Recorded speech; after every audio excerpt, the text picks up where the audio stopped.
औज़ुबिल्लाहिस्समीइल अलीमिल अज़ीमिल हफ़ीज़ बिवजहिल करीम व सुल्तानिहिल क़दीम मिनर रिज्सिल ख़बीसिल मुख़ब्बसिश शैतानिर लईनिर रजीम व क़बीलिही व नफ़्ख़िही व नफ़्सिही व हमज़िही बिस्मिल्लाहिर रहमानिर रहीम। अल्लाहुम्मा सल्लि अला सय्यिदिना मुहम्मदिन व अबवाइ मुहम्मदिन व आलि मुहम्मदिन व सहबि मुहम्मदिन व बारिक व सल्लिम। सुब्हानकल्लाहुम्मा व बिहम्दिका ला इलाहा इल्ला अंता अस्तग़फिरुका व अतूबु इलैका।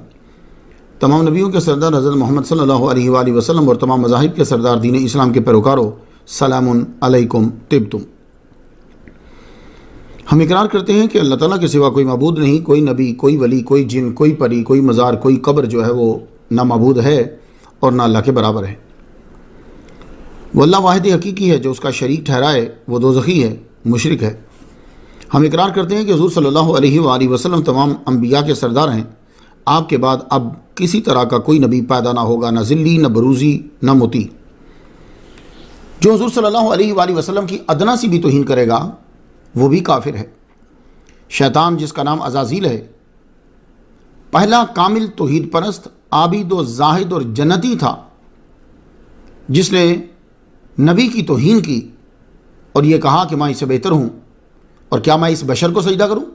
क़यामत तक के लिए मलऊन हुआ, मरदूद हुआ, दोज़खी हुआ और ऐसी नहूसत हुई इस अमल की कि तौबा का दरवाज़ा भी खुद से उसने अपने ऊपर बंद कर लिया। अल्लाह ताला शिर्क से बचाए और तौहीन रिसालत से भी बचाए, आमीन। और ये भी दुआ है कि अल्लाह ताला तज़ीम और शिर्क में फ़र्क समझने की अवाम को और समझाने की उलमा को तौफ़ीक़ अता फ़रमाए, आमीन।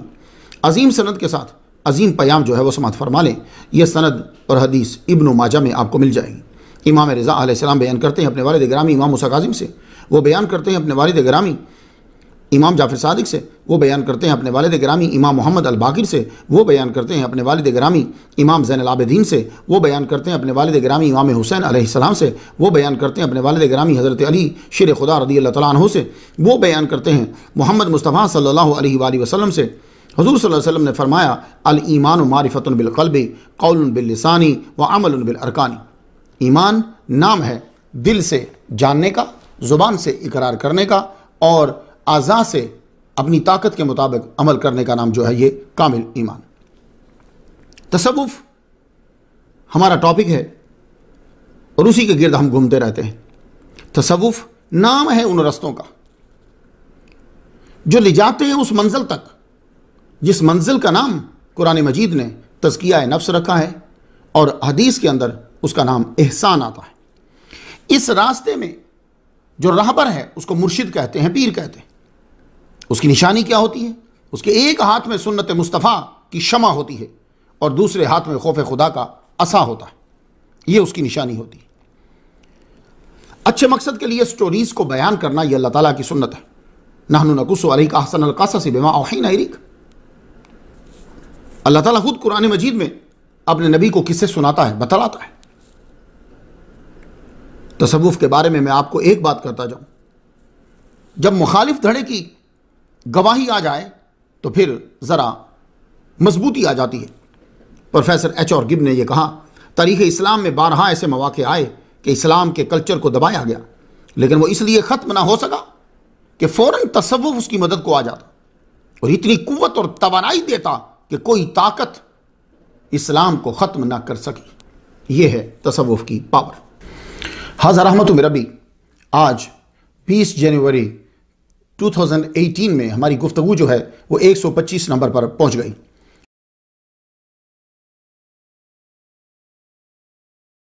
आज जिस हस्ती को सरनामा कलाम बना रहे हैं, इन्हें मुहक्किक लोग शायर मशरिक, मुसव्विर पाकिस्तान, मुफक्किर पाकिस्तान, हकीमुल उम्मत, अल्लामा सर मोहम्मद इकबाल कादरी रहमतुल्लाह अलैह के नाम से पुकारते हैं।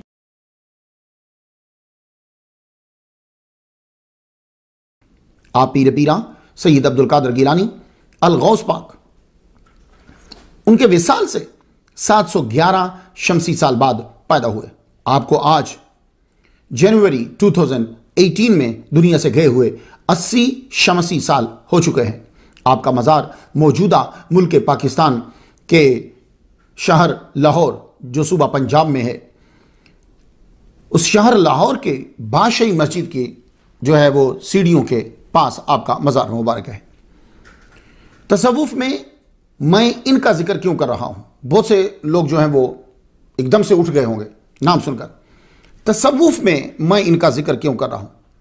पहली वजह तो जो है वो, मैं अभी प्रोफेसर अहमर अलाउद्दीन MBA, जो यहाँ अमेरिका में MBAs की क्लासेस जो हैं वो पढ़ाते हैं, मिलिट्री को भी जाकर पढ़ाते हैं, उनकी पहले आप कॉल जो है वो मिलाते हैं और आप ज़रा सुन लीजिए। अस्सलाम वालेकुम मोहतरम अजीज़ मौलाना मुख्तार शाह साहब, आपको और आपके लिसनर्स को मैं अपने 3 ख्वाब जो है सुनाना चाहता हूँ जो रिलेट करते हैं हज़रत अल्लामा इकबाल रहमतुल्लाह अलैह से। पहला ख्वाब मैंने 19 अक्टूबर 2017 को देखा। सुबह 2:45 बजे के करीब का वक्त था। मैंने देखा कि मुझे लाहौर बुलाया गया है और जब मैं लाहौर पहुंचा हूँ लॉस एंजलिस से, तो मैंने एक नाई की दुकान में अपने आप को पाया और उसमें एक साहब बैठे हुए थे जो अखबार पढ़ रहे थे, तो उनका मैं चेहरा नहीं देख पा रहा था। तो वो मुझसे मुखातिब होकर कहने लगे कि अहमर, तुम्हारे अजीज़ मुख्तार शाह से कह दो कि हमसे कुछ अहम गुफ्तगू करनी है।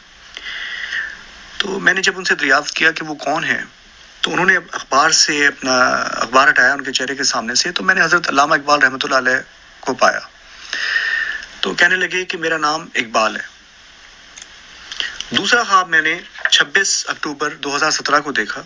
वो भी जुमेरात का दिन था और सुबह 2:15 बजे के करीब मैंने देखा कि मेरे घर के दरवाजे के सामने एक सफ़ेद लिफाफा रखा हुआ है। जब मैंने उसको खोला तो उसमें एक चिट्ठी में लिखा हुआ था हाथ से, मुख्तार शाह को मेरा पैगाम दे दो कि हम उससे कुछ अहम गुफ्तगू करना चाहते हैं, और साइन ऑफ किया था इकबाल के नाम से।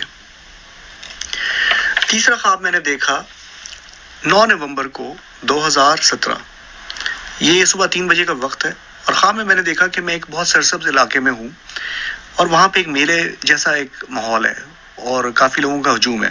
जब मैं करीब गया हूँ तो एक साहब मेरे पास आए और उन्होंने मुझसे मुसाफा किया और कहने लगे कि मैं तुम्हारे परदाना का परदाना हूँ और मेरा नाम है असमतुल्लाह, और मैं तुम्हें किसी से मिलाता हूँ। तो वो मुझे भीड़ के मजमे के बीच में ले गए। तो वहाँ पे मैंने देखा एक चारपाई लगी हुई थी और उस चारपाई पे हज़रत अल्लामा इकबाल रहमतुल्लाह अलैह बैठे हुए थे, और वो मुझसे मुखातिब होकर कहने लगे कि अहमर, जाओ मुख्तार शाह से कह दो कि हमसे बहुत अहम गुफ्तगू करनी है। तो ये मेरे जो थे 3 ख्वाब थे। 9 ये आपसे मैंने शेयर करने थे। अल्लाह हाफ़िज़। ये पहली रीज़न जो है वो बनी अल्लामा इकबाल रहमतुल्लाह अलैह को बयान करने की। मैं ये इसका पस मंज़र क्या है जो प्रोफेसर अहमर अलाउद्दीन साहब ने आपको बयान किया है कि सालों से बहुत से लोग मुझे मैसेज भेजते थे कि आप अल्लामा इकबाल को बयान करें, अल्लामा इकबाल को बयान करें। प्रोफेसर साहब जो हैं, बहुत बड़ी इनकी लाइब्रेरी है, यहाँ 8 यूनिवर्सिटीज़ में ये लेक्चर देते हैं, बहुत नाइस ख़ानदान से इनका ताल्लुक़ है और ये जानते हैं कि झूठी ख्वाब बयान करना बहुत बड़ा जुर्म है, क़यामत के दिन बड़ी सज़ा मिलेगी। ये इस हदीस को मैंने इनको पहले बोला, तो आपने सुन लिया। ये थी पहली वजह। अब दूसरी वजह क्या है, बल्कि यही मेन वजह है जो मुझ पर नाजिल हुई। वो क्या है कि आज के वो लोग जो डॉक्टर्स, फलासफर, शायर और अल्लामा हैं, उनके लिए अल्लामा शायर मशरक़ सर मोहम्मद इकबाल की हस्ती एक नमूना है कि तसव्वुफ जो है वो कोई अलग चीज़ नहीं है, इस्लाम का हिस्सा है। आप अगर इसको तसव्वुफ को इख्तियार करते हैं तो आपका स्टेटस बुलंद होगा, गिरेगा नहीं।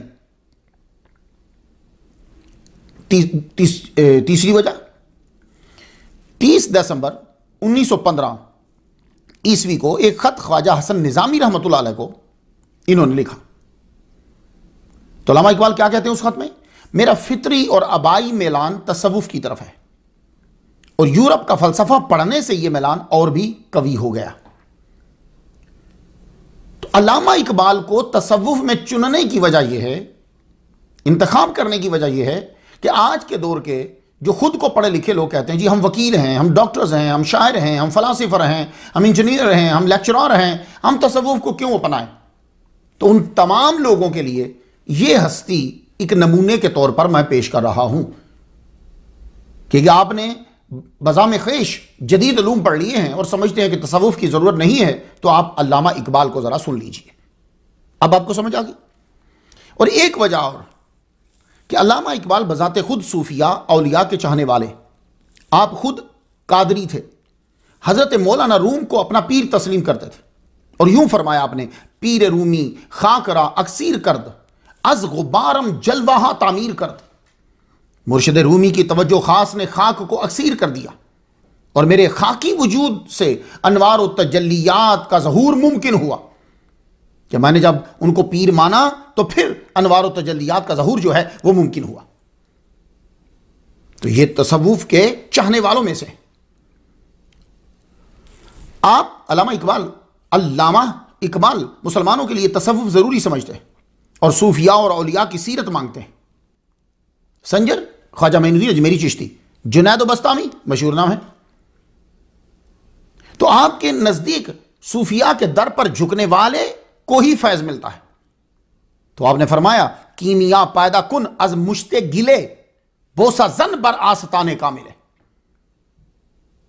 अगर तू ये चाहता है, मफहूम ये है कि अगर तू ये चाहता है कि तू सोना बन जाए, तेरी मट्टी सोना बन जाए, तो फिर क्या कर, बोसा जन बर आस्ताने कामिले, किसी कामिल के आस्ताने पर जाके बोसा कर। बोसा जन बर आस्ताने कामिले, तो चूम किसी कामिल के आस्ताने को चूम। तो वजूहात की कुछ समझ आ रही है आपको? आपके वालिद ग्रामी सूफी कामिल थे, खुद अल्लामा इकबाल औलिया के मज़ारात पर जाने के लिए तड़पते थे। बाज़ मज़ारात पर आपने हाजिरी भी दी। ख्वाजा निज़ामुद्दीन औलिया 2 मरतबा, ख्वाजा हकीम सनाई रहमतुल्लाह अलैह 1 मरतबा, हज़रत मुजद्दिद अल्फ़सानी रहमतुल्लाह अलैह के मज़ार पर, दाता गंज बख्श अली हजवेरी रहमतुल्लाह अलैह के मज़ार पर बेशुमार मरतबा, हज़रत मियां मीर रहमतुल्लाह अलैह के मज़ार पर बेशुमार मरतबा। खुसूसन मुसलमानों ने आपको शायर मशरिक़ का जो है वो खिताब दिया। निकोलाई ऑफ रूस, रशिया, उसने बड़ा ज़बरदस्त जुमला कहा है, उसका तर्जुमा मैं आपको सुनाता हूँ कि अल्लामा इकबाल का शुमार 20वीं सदी के अजीम तरीन शुआरा और मुफक्किरीन में किया जाता है। यही वजह है कि उनकी हयात ही में उन्हें शायर मशरक, पोइट ऑफ ईस्ट कहा जाने लगा। मुसव्विर पाकिस्तान, मुफक्किर पाकिस्तान, यह टाइटल भी आपको दिया जाता है, हालांकि आप पाकिस्तान बनने से कबल दुनिया से चले गए। फिर भी यानी एक ऐसा मुसव्विर है कि जिसने तस्वीर को देखा नहीं है, ऐसा मुसव्विर है। अब इनको जो मुसव्विर पाकिस्तान कहा गया, आप रहते हिंदुस्तान में थे, तब पाकिस्तान नहीं बना था, और आप पाकिस्तान बनने से 9 साल तकरीबन कबल दुनिया से चले गए। लेकिन आपको क्यों कहा जाता है, जो लोग कहते हैं क्यों कहा जाता है, वजह यह है कि वो खुतबा इलाहाबाद जो है उसके अंदर जो तकरीर की थी आपने, उस तकरीर को पाकिस्तान की तस्वीर कहा जाता है। और यह तस्वीर आपने 1930 में पाकिस्तान बनने से 17 साल कबल दी थी। यह तस्वीर कब बनाई? पाकिस्तान बनने से 17 साल कबल तस्वीर बनाई थी। उस तस्वीर की बेस पर आपको मुसव्विर पाकिस्तान कहा जाता है। उसकी चंद लाइनें मैं सुना देता हूं। तस्वीरों में भी लाइनें बनती हैं, याद रखिए, जब तस्वीर बनाई जाती है तो उसमें भी लाइन्स होती हैं, डब्बे बनते हैं। अब उसकी चंद लाइनें देखिए, क्या कहते हैं? आपने कहा, मैं चाहूंगा कि पंजाब, शमाल, मगरबी सरहदी सूबा सिंध और बलोचिस्तान को खत्म करके एक वाहिद रियासत बना दिया जाए और इसे खुद मुख्तारी दे दी जाए। बरतानवी सल्तनत के अंदर या बाहर शमाली मगरबी हिंदी मुसलमानों की एक मुस्तहकम रियासत का क़याम मुसलमानों की हतमी तकदीर नजर आती है। यह है वो तसव्वुर, यह तस्वीर है जो वजूद से पहले दी। हालांकि तस्वीर जब आप खींचते हैं तो वजूद होता है, ज़हूर होता है, तो फिर तस्वीर बनाते हैं। आपने इसके वजूद से पहले दी तस्वीर, पाकिस्तान के वजूद से। तो हकीकत में यह ख्वाब है जो दिन को देखा गया, तो 17 साल बाद 1947 में रात के वक्त इसकी जो है वो ताबीर नजर आई। तो यह एक ऐसा ख्वाब था कि जो 17 साल कबल दिन में देखा गया। तो ताबीर इसकी कब नजर आई? जब सब लोग सो चुके होते हैं। 1947 को ऐलान हुआ कि पाकिस्तान बन गया। हकीमुल उम्मत, अरबी के अंदर हकीम का माना बहुत वसी होता है, ये याद रखिएगा। अरबी के अंदर बहुत अजीम है और वसी। इसके अंदर इल्म के, सबसे पहले तो इल्म के तमाम शोबे इसके अंदर आते हैं। यानी ये हकीम बज़ाहिर देखा जाए तो अल्लामा से भी बड़ा है। इसीलिए परवरदिगार आलम के साथ अल्लामा नहीं आता, हकीम आता है। हकीम जो है वो इल्म के तमाम शोबों को सबसे पहले घेरता है। तो मगर उर्दू जबान में हकीम उसे कहते हैं जो देसी जड़ी बूटियों से मरीजों का इलाज करता है, उसे कहते हैं हकीम, तबीब भी कहते हैं। तो इल्मी दुनिया में यह टाइटल उसे दिया जाता है जो कौम की ज़हनी, माशी, माशरती, अखलाकी, आमाली बुराइयों का इलाज बताता है कि ये बुराइयां यहां यहां हैं, इसका इलाज ये है। इल्मी दुनिया में उसे हकीम कहते हैं। अल्लामा इकबाल ने शायरी की सूरत में मुसलमानों को उरूज के रास्ते बताए, कार मुज़ल्लत से निकलने का हल बताया और मुसलमानों को उनका असली मकाम बताया और कहा कि इस वक्त तुम क्या कर रहे हो और कौन कौन से जरासीम हैं कि जो तुम पर अटैक कर कर तुम्हारे जिस्म को माजूर कर देंगे। एक रोज डॉक्टर अब्दुल मजीद ने पूछा, आप हकीमुल उम्मत कैसे बने? सुने आप हकीमुल उम्मत कैसे बने? तो आपने फरमाया, हुजूर सल्लल्लाहु अलैहि वसल्लम की बारगाह में 1 करोड़ मरतबा तुम दरूद भेजो, तुम भी हकीमुल उम्मत बन जाओगे। तो गोया कि ये दनाई जो आई है मोहम्मद मुस्तफ़ा सल्लल्लाहु अलैहि वसल्लम पर 1 करोड़ मरतबा दरूद भेजने से आई है। अब आपको ये इतराज ना, मुझे मालूम है कि इस टॉपिक पर बहुत सारे लोग इतराज करेंगे, लेकिन वो पहले तकरीर सुने फिर इतराज करें, इसलिए चुना है मैंने। इसलिए 1 करोड़ मरतबा आपने दरूद पढ़ा तो रब ताला ने आपके दिमाग को, आपके दिलो दिमाग को खोल दिया, वुसअत दे दी। अल्लामा आपके नाम का हिस्सा ही बन गया। बहुत से लोग हैं जिनके नाम का हिस्सा बना अल्लामा। यह अल्लामतुन है, असल में इसका तलफ़ुज़ क्या है? अल्लामतुन। माना इसका होता है आलिमुन जिद्दन, और ता जो है वो मुबालगा के लिए लगाई गई है। तो जब आप वक्फ करेंगे तो ये ता जो है वो कन्वर्ट हो जाती है इंटू हा, तो अल्लामा बन जाता है। तो सही तलफ़ुज़ क्या है कि जब आप बोलेंगे तो अल्लामा बोलेंगे, लेकिन क्या करेंगे, उर्दू के अंदर हम इन चीज़ों का ख्याल नहीं रखते। मैं भी इसी तरह ही बोलता हूँ, हमारी ज़ुबान में ऐसे ही राइज है, लेकिन जो साहिब ज़ौक़ आदमी है उनको बता रहा हूँ कि असल में क्या है? अल्लामतुन। लेकिन जब वक्फ करते हैं तो ये जो अल्लामतुन ता मुबालगा की जो लगी है ये हा में कन्वर्ट हो जाती है, तो अल्लामा, अल्लामा नहीं होगा, अल्लामा होगा। आखिर में अलफ की आवाज़ नहीं आएगी, हा की आवाज़ आएगी। जैसे अक्सर हम मिस्टेक कर जाते हैं, जब आप नमाज पढ़ते हैं तो समी अल्लाहु लिमन हमिदा, वो बहुत बड़ी मिस्टेक है, उसका ध्यान दीजिए। बाज़ लोगों ने तो ये कहा है कि नमाज होती ही नहीं है। ये याद रखिएगा, एक पूरी किताब लिखी हुई है, अगले टॉपिक में मैं ज़रूर बयान करूंगा अगर मौका मिल गया तो समी अल्लाहु लिमन हमिदा, हु है वो, असल में हु है। तो लेकिन चूंकि आप स्टॉप कर रहे हैं तो पेश जो है वो साकिन हो जाती है। ये कायदा है, अगर आपने पढ़े हैं वक्फ के, साइंस के सारे कायदे ये हैं, समी अल्लाहु लिमन हमिदा। तो प्लीज़ ख्याल रखा करें, क्योंकि कुछ उलमा के नज़दीक उसकी नमाज होती ही नहीं है जो दाह हा को प्रोनाउंस नहीं कर रहा वहाँ। तो समी अल्लाहु लिमन हमिदा। इसी तरह अल्लामा, लास्ट जो है वहाँ है, लेकिन ये चूंकि नमाज से इसका ताल्लुक नहीं है, आम नॉर्मल चलता है, इसलिए आप बोलते रहिए। सर 1923 में अल्लामा इकबाल को अंग्रेज की तरफ से सर का खिताब जो है वो मिला।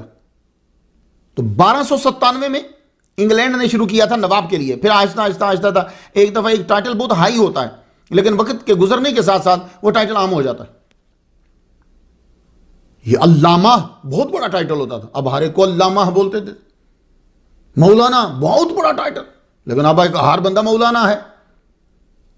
मौलवी, मुल्ला, ये टाइटल होते थे। और बस दौर ऐसा भी आ जाता है कि एक बहुत बड़ा टाइटल है वो गाली बन जाता है। तो सर 1297 में सर सिर्फ टाइटल होता था नवाब के लिए। फिर वक्त गुजरता गया, 1200 से 1923 आ गया। अब इन्होंने आकर इंग्लैंड के अंदर सर का खिताब जो है वो बांटना शुरू कर दिया। तो अल्लामा इकबाल को सर का टाइटल 1923 में दिया गया। तो अंग्रेजों के यहां ये जो टाइटल है सर, ये फर्स्ट नेम से पहले लगाया जाता है। जी मिसाल दूं आपको, यानी सर अल्लामा मोहम्मद इकबाल नहीं कहेंगे, उनके नजदीक कहना गलत होगा। अल्लामा सर मोहम्मद इकबाल ये सही होगा, क्योंकि मोहम्मद इकबाल आपका नाम है। मोहम्मद इकबाल ये आपकी वालिदा माजिदा ने आपका नाम रखा इकबाल, मोहम्मद इकबाल। हम मुसलमान अपने नाम से पहले मोहम्मद या नाम मोहम्मद ही रखते हैं। इकबाल अरबी जुबान का लफ्ज़ है, इसका माना पेश आना, कबूल करना होता है, जो लुग़वी लिहाज से इसका माना है। इस्तिलाहन बाद में फिर बहुत से मानों में इस्तेमाल होने लग गया। इस्तिलाहन खुश नसीबी को भी इकबाल कहते हैं, कामयाबी को इकबाल कहते हैं, इकरार को इकबाल कहते हैं, हामी के माना में भी आते हैं इसके बाद।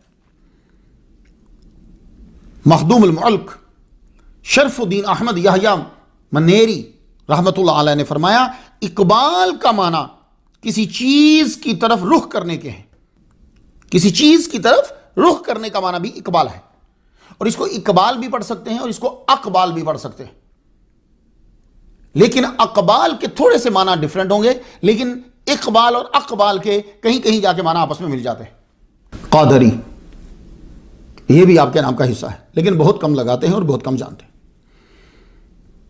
कादरी उसे कहा जाता है जो तसव्वुफ में शेख अब्दुल कादिर गिलानी रहमतुल्लाह अलैह से बिल वास्ता या बिला वास्ता बैद हो। शायद यह भी वजह बनी हो, क्योंकि मैं तो गौस पाक के दर का सग हूं भाई, बल्कि सग भी बड़ा आला, मैं तो उस सग से निस्बत रखता हूं, तो शायद यह भी फोर्स हुआ हो। ये सब रूहानी मसले होते हैं, कब किसको बयान करना है किस वक्त, ये ऊपर से ही आर्डर आते हैं। तो कादरी अल्लामा इकबाल रहमतुल्लाह अलैह कादरी, आप सिलसिला कादरिया से बैत थे। वो किस तरह, आपने बायत करी थी आगाज ही में अपने वालिद गिरामी हजरत शेख मियां नूर मोहम्मद रहमतुल्लाह अलैह, ये आपके वालिद गिरामी है। वो मुरीद थे एक मजजूब के, वो उनके पास आया करते थे और वो कादरी थे। तो इस लिहाज से अल्लामा इकबाल रहमतुल्लाह अलैह जो हैं वो कादरी हैं।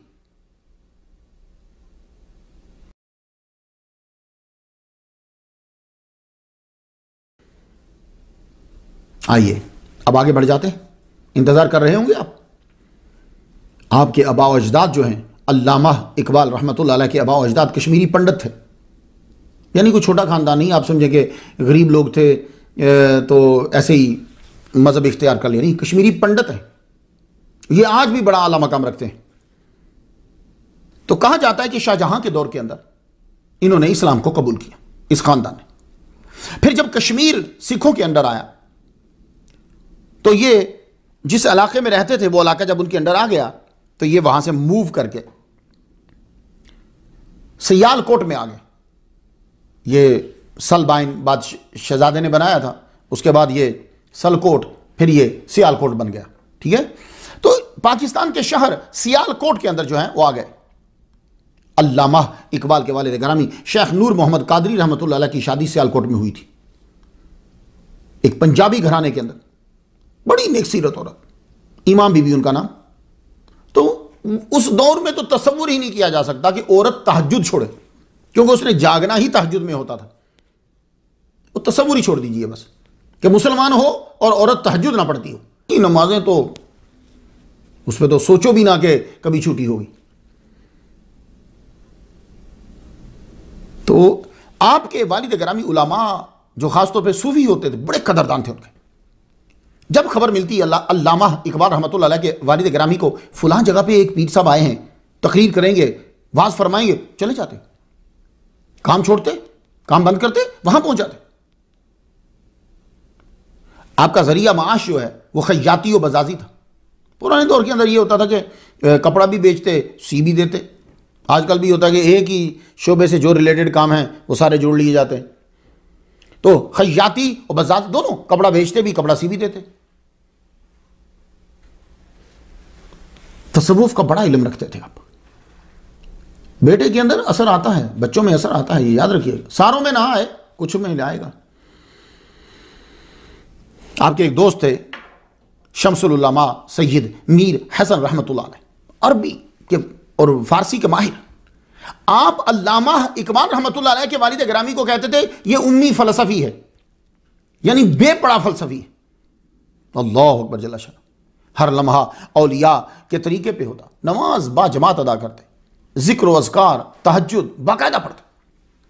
शेख अकबर इब्न अरबी कि फतूहात मक्किया का तो घर में दर्स होता था। अब आप अंदाजा लगा कीजिए, दर्स होता था इनका, और आपकी फैमिली के लिए जरूरी था कि दर्स में शिरकत करें, और जिक्र इसमें ज़ात में वो मकाम हासिल कर लिया था कि बाज़ औक़ात अंधेरे में बैठकर जब आप जिक्र कर रहे होते थे तो कमरा जो है वो रोशन हो जाता।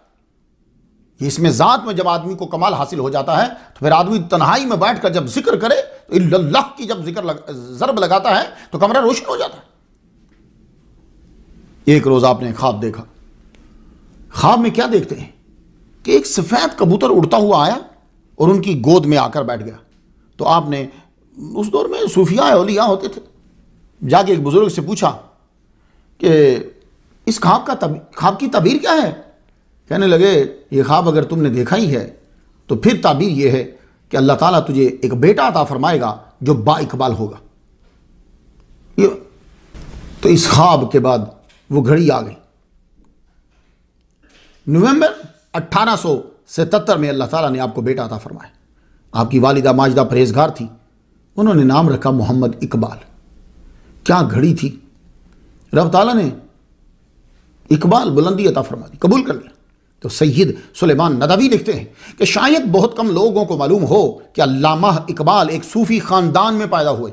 उनके वालिद सूफी, वालिद के दोस्त सूफी, और इसी माहौल के अंदर अल्लामा इकबाल ने परवरिश पाई। तो पहले जिंदगी के 5 साल ही तो 7 साल ही तो बड़े इंपॉर्टेंट होते हैं।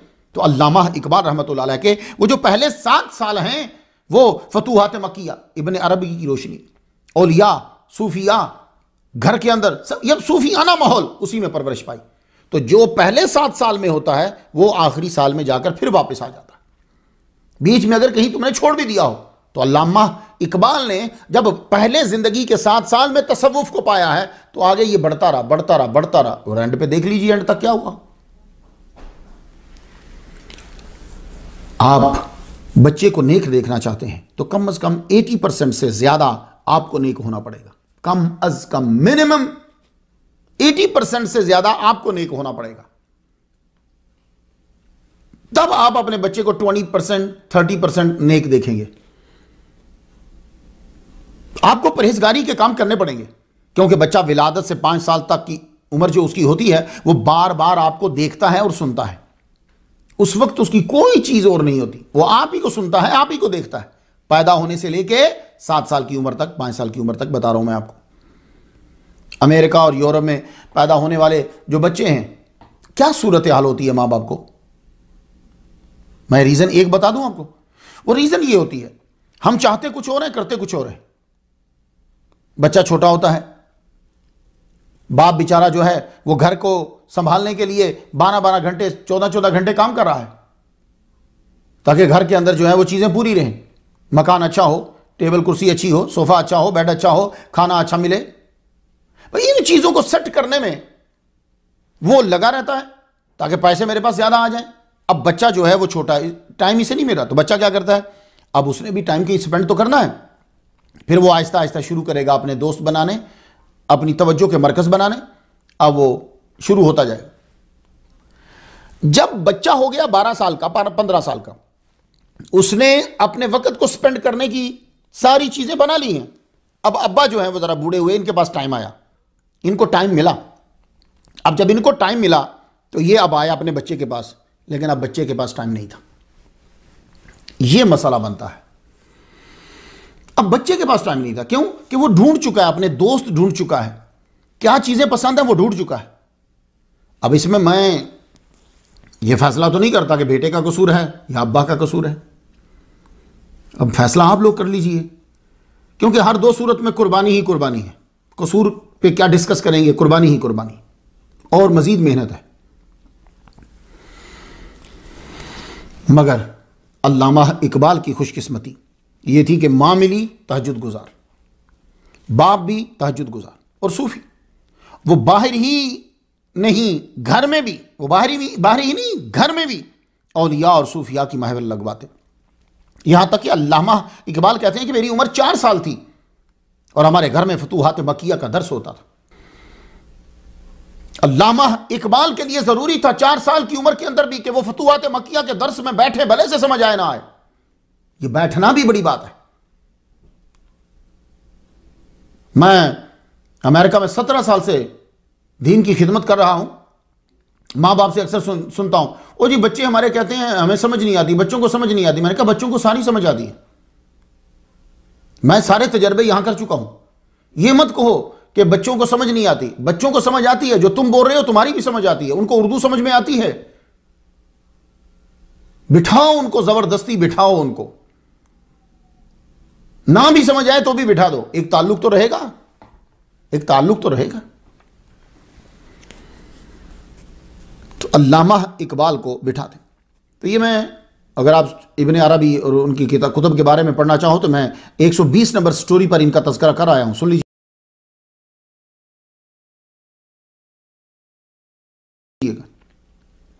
तो अल्लामा इकबाल 5 वक्त देखते कि माँ नमाज पढ़ रही है, अब्बा नमाज पढ़ रहे हैं। अब्बा जाते हैं तो सैन में नहीं, औलिया कराम की महफिल में जाते। तो ये बच्चे पे असर पड़ता है। तो जब आप पढ़ने के काबिल हुए तो सियालकोट मोहल्ला कश्मीरिया मस्जिद हुस्सामुद्दीन में आपको डाल दिया गया। आपने कुरान मजीद पढ़ना शुरू किया। कुरान मजीद के साथ साथ स्कूल भी आप जाते थे। 4ठी जमात में अल्लामा इकबाल दाखिल हुए तो आपके वालिद ग्रामी के ज़हन में एक दिन आया, कहने लगे यार बच्चा स्कूल जाता है, क्या करना है, इंग्लिश को छोड़ो, चलो बच्चे को अरबी और फारसी पढ़ाते हैं। आप अपने दोस्त के पास ले गए जिनको अरबी और फारसी आती थी। वो कौन दोस्त हैं? सैयद मीर हसन। सैयद मीर हसन। जब अल्लामा इकबाल को सर का खिताब दिया गया तो आपने फरमाया मुझे खिताब नहीं चाहिए जब तक कि मेरे उस्ताद को खिताब ना दो। कहा कौन से उस्ताद को?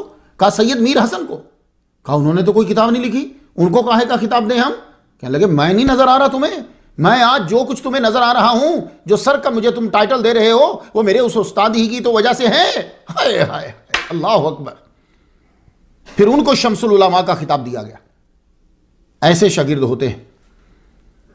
तो ये सैयद मीर हसन से जाकर कहा उन्होंने, किन्होंने? अल्लामा इकबाल रहमतुल्लाह के अब्बा जी ने। क्या लगे मैं चाहता हूं कि मेरा बच्चा स्कूल में मत जाए, आपके पास अरबी और फारसी पढ़े।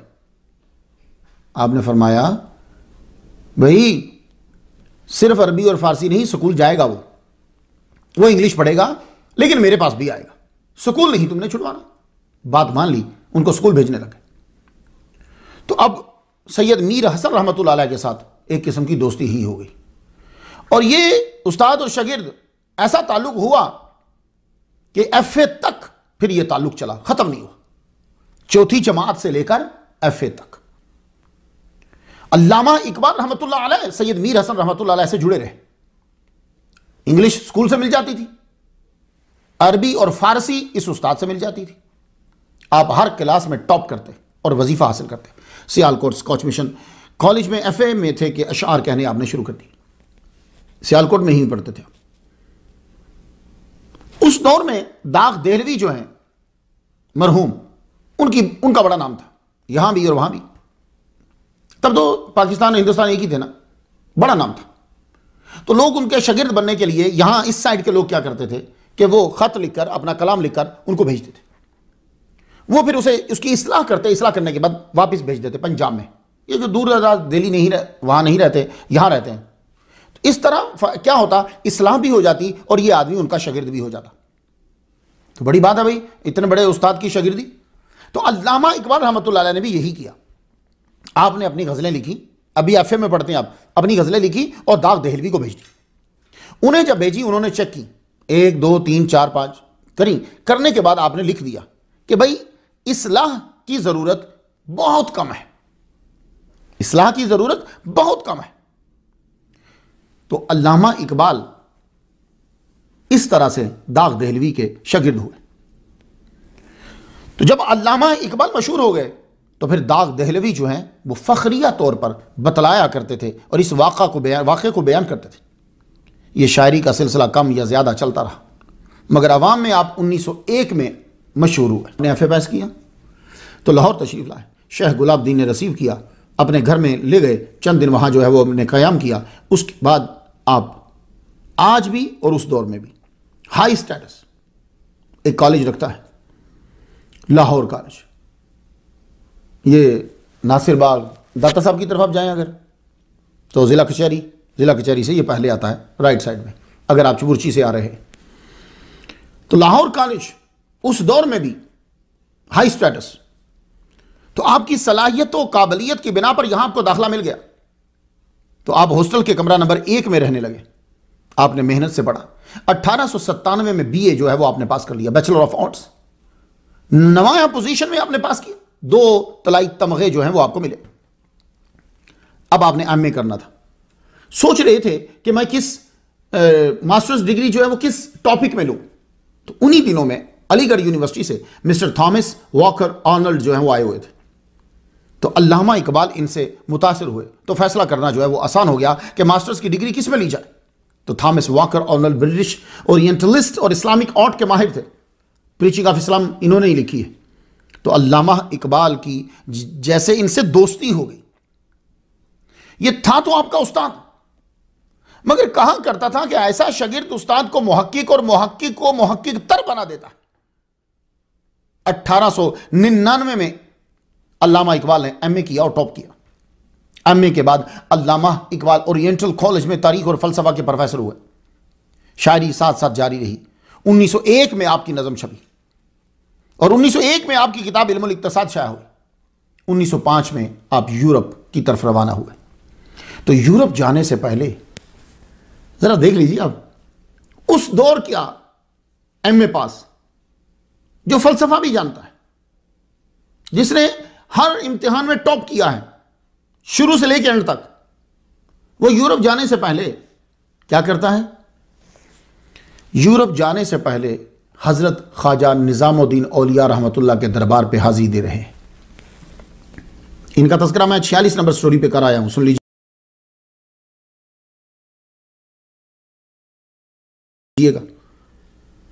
मिज़ार पर हाजिर हुए और वहां आपने यूं नजराना पेश किया, चली है लेके वतन के निगार खाना से शराब इल्म की लज्जत कशा कशा मुझको। फलक नशीन सिफत महर हूं जमाना में, फलक नशीन सिफत महर हूं जमाना में, तेरी दुआ से अता हो वो निर्दबान मुझको। फरिश्ते पढ़ते हैं जिसको वो नाम है तेरा, बड़ी जनाब तेरी फैज आम है तेरा। शगुफ्ता हो के कली दिल की फूल हो जाए, ये इल्तिजाए मुसाफिर कबूल हो जाए। इतने मुश्किल जुमले नहीं है कि मैं इसकी तशरीह करूं। तो आपने दरबार पर हाजिरी दी, कलाम पढ़ा, वहां से आप रवाना हुए। कैमब्रिज यूनिवर्सिटी से फलसफा अखलाक की डिग्री ली। उसके बाद जर्मनी से पीएचडी की आपने। इसी दौरान बैरिस्ट्री भी आपने कर ली। आपकी शोहरत दूसरे ममालिक और इंग्लैंड में फैल गई। इसका अंदाजा इस बात से लगाइए कि 6 माह तक लंदन यूनिवर्सिटी में अपने उस्ताद की जगह पर आप अरबी पढ़ाते रहे। प्रोफेसर थॉमस वॉकर आर्नल्ड की जगह पर आप पढ़ाते रहे, और यह बड़ी बात है, उस्ताद की जगह पर। इसी दौरान आपने बड़े बड़े इज्तिमा से खताब किया है। इस्लाम पर 6 जबरदस्त लेक्चर्स दिए हैं। आपने 3 साल यूरोप में गुजारे, सीखते रहे और सिखाते रहे। वापिस आए तो फिर हजरत ख्वाजा निजामुद्दीन औलिया रहमतुल्लाह के दरबार पर फिर हाजिरी दी।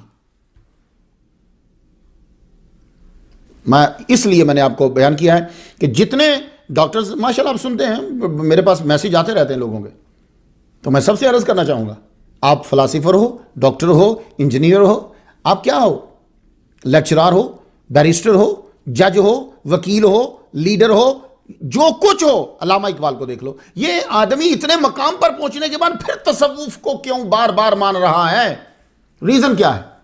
बड़े लोगों ने कोशिश की है इनको तसव्वुफ से निकालने की। वो जी फिर तसव्वुफ के मुनकिर हो गए थे। आप मेरी पूरी तकरीर ध्यान से सुनिएगा और फैसला आप कीजिएगा। अच्छा, यूरोप जाने से पहले दरबार पर गए, यूरोप से वापस आए तो फिर मज़ार पर गए, और आप जब मज़ार पर जाते हैं तो सिर्फ ख्वाजा निजामुद्दीन वल मिल्लत वल औलिया पर हाजिरी नहीं, अमीर खुसरो के मज़ार पर हाजिरी दी। इनका मैं बयान 44 नंबर स्टोरी पे कर आया हूं, सुन लीजिएगा।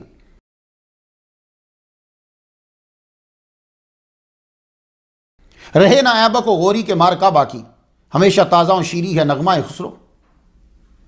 फिर दरबार ख्वाजा निजामुद्दीन औलिया पे हाजिरी दी। वहां से फिर आपको इशारा हुआ कि आपका फैज़ मुजद्दिद अल्फसानी के पास है। यह बड़कपन होता है। आज के दौर में यह चीज खत्म हो रही है। कोई आदमी किसी दूसरे के पास चला जाए, ये उधर क्यों चला गया, इसने उस मौलवी की तकरीर क्यों करवा ली, इसने उस मौलवी की तकरीर सुनने क्यों चला गया? ना ना ना, तसव्वुफ में ये नहीं होता। जाओ, तेरा फैज़ हमारे पास नहीं है, वहां से ले जाके। क्यों? इसलिए कि उनका मकसद जो है वो अल्लाह है, दौलत नहीं है। तो जब मकसद दौलत और शोहरत होती है, फिर ऐसी घटिया हरकतें सादिर होती हैं। तो खुद ख्वाजा निज़ामुद्दीन औलिया रहमतुल्लाह अलैह इशारा फरमा रहे, कहने लगे आपका फैज़ मुजद्दिद अल्फसानी के पास है, आप वहाँ जाइए। आपने फ़लसफ़ा PhD किया, यूरोप की यूनिवर्सिटीज़ में लेक्चर दिए, वकालत की, मगर आप पे यूरोप का कोई सकाफ़ती असर नहीं हुआ, फ़िक्री असर नहीं हुआ, अखलाकी असर नहीं। अखलाकी से मुराद आदत ले रहा हूँ मैं, अखलाक से मुराद जो आप समझते हो वो नहीं ले रहा। औलिया की मोहब्बत लेकर गए थे, वही लेकर वापस आए। बल्कि खुद फरमाया, हम लोग तो यूरोप रहते हैं ना, 5-6 साल बाद जाते हैं तो सारी चीज़ें हमारी बदल जाती हैं, हमारी औरतों की बदल जाती हैं, उनका रहन सहन बदल जाता है, बच्चों का बदल जाता है, सबका बदल जाता है। अब अल्लामा इकबाल का जुमला सुन लीजिए, आप यूरोप में रहे, आपने पढ़ा, आपने इल्म हासिल किया, आपने डिग्रियां ली, लेकिन क्या फरमाते हैं, कहते हैं कि खीरा न कर सका मुझे जलवाए दानिशे फरअंग, सुरमा है मेरी आंख का खाके मदीना और नजफ। खाके मदीना से मुराद इश्क मुस्तफ़ा, नजफ यानी तसव्वुफ। मेरी आंख में इश्क मुस्तफ़ा का सुरमा था और मौला अली शेर खुदा का रूहानी फैज कि मुझे यूरोप की कोई चीज मेरे ऊपर हावी नहीं हुई। मैं जैसे औलिया की मोहब्बत लेकर गया था, इस्लाम की मोहब्बत लेकर गया था, मैं वैसे ही वापस लेकर आया हूं। मैं अपने इस्लाम को और अपनी चीजों को बुरा नहीं कहता। मस्तानी हवा में गरचे थी, ये जरा जुमला सुनिएगा अल्लामा इकबाल का, मस्तानी हवा में गरचे थी शमशीर की तेजी, न छूटे मुझसे लंदन में भी आदाबे सहर गेजी। ये जुमला सुनने के काबिल है। कहते हैं कि उस हवा के अंदर तलवार की सी तेजी थी, यानी एकदम से हर चीज को काट देती थी जो यहां से हम लेकर जाते हैं, लेकिन न छूटे मुझसे लंदन में भी आदाबे सहर खेजी। मैंने लंदन जाकर भी तहज्जुद पढ़ना नहीं छोड़ी। यह है इसका मतलब कि मैं लंदन जाकर भी तहज्जुद पढ़ता था।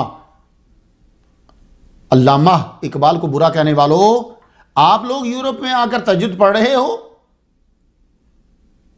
नहीं। 27 जुलाई 1908 शाम के वक्त आप लाहौर पहुंचे, यहां आपके एजाज में पार्टी हुई। एक दिन कयाम करने के बाद शहर सियालकोट आप रवाना हुए। यह आपका वो ट्रिप था जो यूरोप का, तो चूंकि उस वक्त राउट जो है वो यही था कि पहले जिसे आज आप हिंदुस्तान कहते हो, वहां उतरते थे, वहां से फिर यहां पंजाब साइड में आते थे। तो आपने दरबार पर हाजिरी दी, लाहौर जो है वो क़याम किया, उसके बाद फिर सियालकोट। 1905 से 1908 तक शायरी आपकी बहुत कम है, बल्कि एक मरतबा तो इरादा किया कि शायरी कुल्लियतन तरक कर दूं, मगर आपके उस्ताद थॉमस के कहने पर आपने इरादा तरक कर दिया, शायरी तरक न की। 1908 के बाद ही आपके उर्दू और फारसी के शाहकार जो हैं वो तैयार हुए। फारसी की तरफ आपका रुझान नहीं था ना, आप सिर्फ उर्दू में शायरी कहते थे, तो ये फारसी में किस तरह कहने लगे? वो हुआ ये कि एक महफिल में आप गए तो किसी साहब ने कह दिया कि जनाब फारसी का कलाम सुनाइए। आपने फरमाया मैंने फारसी में तो कलाम लिखा ही नहीं है। वो बात अटक गई। वापिस जब आए तो पूरी रात सोए नहीं, जागे रहे, और आपने रात में बैठकर फारसी जुबान के अंदर कलाम तैयार कर दिया। खासा 1909 में गवर्नमेंट कॉलेज लाहौर में साल भर के लिए फलसफा के प्रोफेसर मुकर्रर हुए। वकालत की भी प्रैक्टिस आप करते रहे, मगर कुछ खास दिलचस्पी नहीं। 1914 में आपकी उम्र 37 साल हुई तो आपकी वालिदा माजिदा का इंतकाल हो गया। तो 37 साल की उम्र में, जब आपकी उम्र 37 साल थी तो आपकी वालिदा माजिदा का इंतकाल हुआ। अल्लाह अकबर। माँ जब जाती है तो एक रहमत का मंबा जो है समझो उठ जाता घर से। 1926 में पंजाब कानून साज असम्बली के रुकन मुंतखब हुए। लोगों की अकीदत इतनी थी कि पल्ले से काना नहीं लगा, उन्होंने ही पैसे लगाकर आपको मेंबर जो है वो बना दिया। 1929 में आपके उस्ताद शमसुल उलमा मौलवी सैयद मीर हसन का विसाल हो गया। 1930 में आपके वालिद ग्रामी शेख नूर मोहम्मद का विसाल हो गया, और 1930 में ही आपने खुतबा इलाहाबाद दिया जो आज हमारी किताबों में मौजूद है।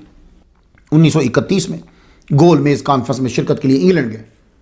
वहां से वापसी पर आप हिस्पानिया गए। फ्रांसीसी फलसफी बर्गसन से भी आपने मुलाकात की, हेनरी बर्गसन से। ये फ्रेंच फिलासफर और राइटर है। इसको नोबेल प्राइज मिला था 1927 में। फलसफाए ज़मान व मकान पर इससे गुफ्तगू हुई। आपने फरमान मुस्तफ़ा भी उसमें कोट किया कि ला तसुब्बुद्दहर अनद्दहर, जमाना को गाली ना दो, मैं जमाना हूं। 1931 में आपने फिलिस्तीन में भी लेक्चर दिया। अल्लामा इकबाल का जब तस्करा आता है तो हमारे पाकिस्तान के अंदर इस एरिया में कुर्तुबा मस्जिद का जिक्र जरूर आता है साथ। आप जब वहां गए तो आपने खुसूसी तौर पर इंतजामिया से यह कहा कि मुझे उसके अंदर नमाज पढ़ना है। अब कुर्तुबा मस्जिद क्या है, इन्होंने क्यों ख्वाहिश का इजहार किया कि मुझे नमाज पढ़ना है, तो मैं अपने सामीन को कुछ बता दूं जो नहीं जानते, वैसे तो आपको मालूम होगा। कहा जाता है कि ये जो मस्जिद है यहां रोमन गॉड जेनस का टेंपल था। ये मैं आपको स्टार्ट से लेकर आया। जेनस का टेंपल था, फिर चर्च में तब्दील हुआ 572 ईस्वी में। मेरी बात समझना, 572 ईस्वी में चर्च बन गया ये। उसके बाद ये बेच दिया गया मुसलमानों को। अब आप कहेंगे ये कैसे हो सकता है? नहीं, फिर आप अमेरिका नहीं आए या यूरोप नहीं गए। आज भी यूरोप और अमेरिका में ऐसा होता है कि जो चर्च आमदनी कम देता है, बंदे कम आते हैं, उस चर्च को बेच दिया जाता है। ठीक है, शिकागो, जहां जहां मैं जानता हूं, खुद गया हूं, देखा है, वो मैं आपको बता रहा हूं। शिकागो चर्च खरीद के मस्जिद बनाई, खरीद के यानी उन्होंने बेच दिए। अच्छा, यहां डैलिस में अब मैं यहां हूं, यहां चर्च बेचा, खरीद कर मस्जिद बनाई। ठीक है, इसके अलावा एक अभी चर्च बिक रहा है, हम खरीदने के लिए गए, वो पहले चर्च होता था, आमदन कम हो गई, वो बिक रहा है। ठीक है, आप समझ रहे हैं आप। इसी तरह ह्यूस्टन में चर्च जो है वो बिक रहे, इसी तरह न्यूयॉर्क में चर्च जो है वो बिक रहे, इसी तरह नॉर्वे के अंदर, नॉर्वे में लेक्चर देने के लिए जब मैं गया हूं तो वहां हमारे एक इस्लामी भाई ने चर्च खरीदा है। चर्च खरीद कर उसको मस्जिद बना दी। मैंने वहां जाकर फिर तौहीद पे लेक्चर दिया है। कुछ बात आप समझ रहे हैं? यानी आज के दौर के अंदर ये वो है जो मैंने देखे हैं। वैसे इसके अलावा बहुत सारी जगहों पे मुसलमानों ने चर्च खरीद कर मस्जिद बनाया हुआ है, और कई जगह तो ऐसी हैं कि जुमुआ के दिन उनसे जो है रेंट पे लेते हैं, वो रेंट पे दे देते हैं, और वहां मुसलमान जो है वो नमाज पढ़ते हैं उस हिस्से में जहां तस्वीरें नहीं है। कुछ बात की समझ आई आपको? असल में बताना मैं ये चाहता हूं कि ये जो इतना बड़ा बखेड़ा किया गया, ये तासुब की बिना पर है, जिद की बिना पर है। वैसे आज भी यूरोप के अंदर, अमेरिका के अंदर ईसाई जो हैं वो चर्च की जमीन को बेच देते हैं और वहां मस्जिद बना दी जाती है। यही हाल हुआ इसके साथ भी। तो ये 572 में चर्च बना। अब जब मुसलमानों की हुकूमत हो गई यहां अंदलुस पे, मुसलमानों की जब हुकूमत हुई तो ये इतनी बड़ी जमीन नहीं थी, लेकिन मुसलमानों की जमीन साथ ज्यादा थी, तो आमदनी इसकी कम थी, ये मुसलमानों के आगे बेच दिया गया। तो अब्दुर्रहमान अव्वल ने ये सारी जगह जो है वो खरीद ली और यहां उसने फिर शानदार मस्जिद बनाई। सीरिया से दरख्त मंगवाए, यहां चश्मे बनवाए, मीनार बनवाए, और सही किसी ने यह कहा है, a very unusual type of mosque that bear witness to the presence of Islam in the west. ये मस्जिद जो है, इतनी शानदार मस्जिद, यह बतलाती है मुसलमानों की मौजूदगी। आज भी आप देखो, हैरान हो जाओगे उस मस्जिद को। कभी जाना, आप भी कभी मैड्रिड उतरो, मस्जिद का जरा ज़्यादा ज़रूर करो। 8वीं सदी ईस्वी में ऐसी शानदार इमारत का बनाना मुसलमानों की हर मैदान में फोकियत को साबित करता है। अब्दुर्रहमान अव्वल ने इस मस्जिद का आगाज़ कर दिया। फिर उसके बाद जितने उसके जानशीन आते गए, वो अपने अपने अंदाज से इस मस्जिद को बनाते गए आगे। मगर जिद की बिना पर 1236 में इस मस्जिद के बीच में कैथोलिक ईसाइयों ने चर्च बना दिया। तो नाम क्या हुआ? मस्जिद कैथीड्रल ऑफ कुर्तबा, फिर कैथीड्रल साबका मस्जिद, फिर मस्जिद का नाम खत्म हो गया कैथीड्रल ऑफ कुर्तबा। यह सारी बिल्डिंग को लोकल चर्च अथॉरिटीज कंट्रोल करती थी। ईसाइयों को जाने की इजाजत थी, मुसलमानों को नहीं थी। तो जब अल्लामा इकबाल गए तो सिर्फ ईसाई जा सकते थे। इन्होंने खुसूसी परमिशन ली और कहा कि मुझे नमाज पढ़ना है।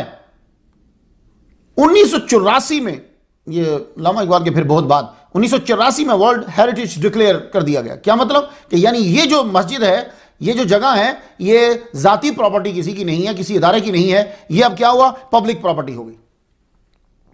ये मैड्रिड एयरपोर्ट से 2 घंटे ट्रेन की मुसाफत है, अगर आपको कभी मौका मिले। मगर अल्लामा इकबाल के दौर में मुकम्मल तौर पर बंद थी। कई मस्जिदें ऐसी हैं, अगर आप कभी ग्रीस जाओ तो आपको मस्जिदें आज भी नजर आएंगी। 500-500 साल हो चुके हैं, बंद पड़ी, अंदर कोई जा नहीं सकता, नमाज पढ़ नहीं सकता। मैं बहुत सी मस्जिदों का जब मैं कभी पाकिस्तान जा रहा होता हूँ तो किसी ना किसी जगह रुकता हूँ तो फिर उसे देखता हूँ ताकि अपने सामीन को बता सकूँ कि क्या हो रहा है। मैड्रिड में इस्लामी आर्ट पर जो है वो आपने खिताब दी। आप मस्जिद कुर्तबा गए, आपको इजाज़त दे दी गई और कहा गया कि दरवाज़ा बंद कर लें। अल्लामा इकबाल फिर अंदर बैठे, आपने नवाफिल पढ़े, बहुत रोए। फिर बदी आपने जो है वो वहाँ कलाम भी कहा, वो कलाम आपको हर जगह मिल जाएगा, आप उसे पढ़ लीजिए। अल्लामा इकबाल अफ़गानिस्तान का दौरा करते हैं। किंग मोहम्मद नादिर शाह, ये और है, आपके ज़हन में जो आया होगा वो नहीं। किंग मोहम्मद नादिर शाह ने अल्लामा इकबाल को दावत दी अफ़गानिस्तान आने की। ये 1929 की बात है। और ये किंग जो है, किंग मोहम्मद नादिर शाह, ये 1929 में इक़्तिदार पर आया। 1931 में इसने यूनिवर्सिटी बनाई। बड़ी बात है कि अफगानिस्तान में यूनिवर्सिटी उस दौर में बना।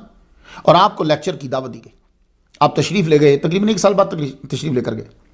वहाँ जाकर आपने कहा मुझे सुल्तान महमूद गजनवी के दरबार पे जाना है, मज़ार पे जाना है। ये इसलिए मैंने बयान किया है कि आज के डॉक्टर्स, फ़िलासफ़र्स, इंजीनियर्स जो ज़रा अम्मा कर गए हैं और उसके बाद कमाने लग गए हैं और पैसे मिलने लग गए हैं और वो तसव्वुफ़ को और औलिया को फरसूदा और बातिल और शिरक कहने लग गए हैं, उनके लिए मिसाल। अल्लामा इकबाल से बड़े तो नहीं हुए ना आप जी। तो अल्लामा इकबाल ने कहा कि मुझे सुल्तान महमूद गजनवी की कब्र पे जाना है। गए आप, वहां जाके नजराना पेश किया। खैजत अज दिल नालाहाय बेख्तियार, आदयारो काहो को वीरानास्त, आशिको व फालुफर अफसानास्त। अल्लामा इकबाल रहमतुल्लाह अलैह ने खुसूसी तौर पे ये कहा कि मुझे हकीम सनाई रहमतुल्लाह अलैह की कब्र पे जाना है। ये बहुत बड़े बुजुर्ग सूफी शायर गुजरे। हाजिरी दी, फातिहा पढ़ा और क्या कहा उनकी कब्र पे, आह गजनी आहरी में इल्म फन, मरगज़ार शेर मर्दां को हन, दौलत महमूद रा ज़ेबा और उस अज हिना बंदान ऊ दानाई तुस, गुफ्तदर खाकश हकीम गजनवी अज नवाए ऊ दिले मर्दान कवि। ये हकीम सनाई कौन है जिनकी कब्र पर अल्लामा इकबाल गए? मुख्तसर मैं बता दूं आपको, ये वो पहले शायर हैं कि जिन्होंने तसव्वुफ़ को शायरी की शक्ल में ढाला, सबसे पहले मुकम्मल तौर पर। आप मौजूदा मुल्क अफ़गानिस्तान के शहर गजना में पैदा हुए 1080 में। 1131 के बाद और 1141 से पहले आपकी वफ़ात हो गई। इख्तलाफ है इसलिए मैंने ये बयान कर दिया। आपका पूरा नाम हकीम अबुल मजदूद, आप दरबारी शायर थे, बादशाह के बड़े खास थे और आपका मकाम इतना था कि बहराम शाह की बहन का रिश्ता आपके लिए आया, उनसे शादी तय पाई आपकी, मगर रास्ता एकदम तब्दील हो गया। अल्लाह ताला जिसे अपनी तरफ लाना चाहता है ना, बस वो एक चोट ही लगती है कभी, बस टक।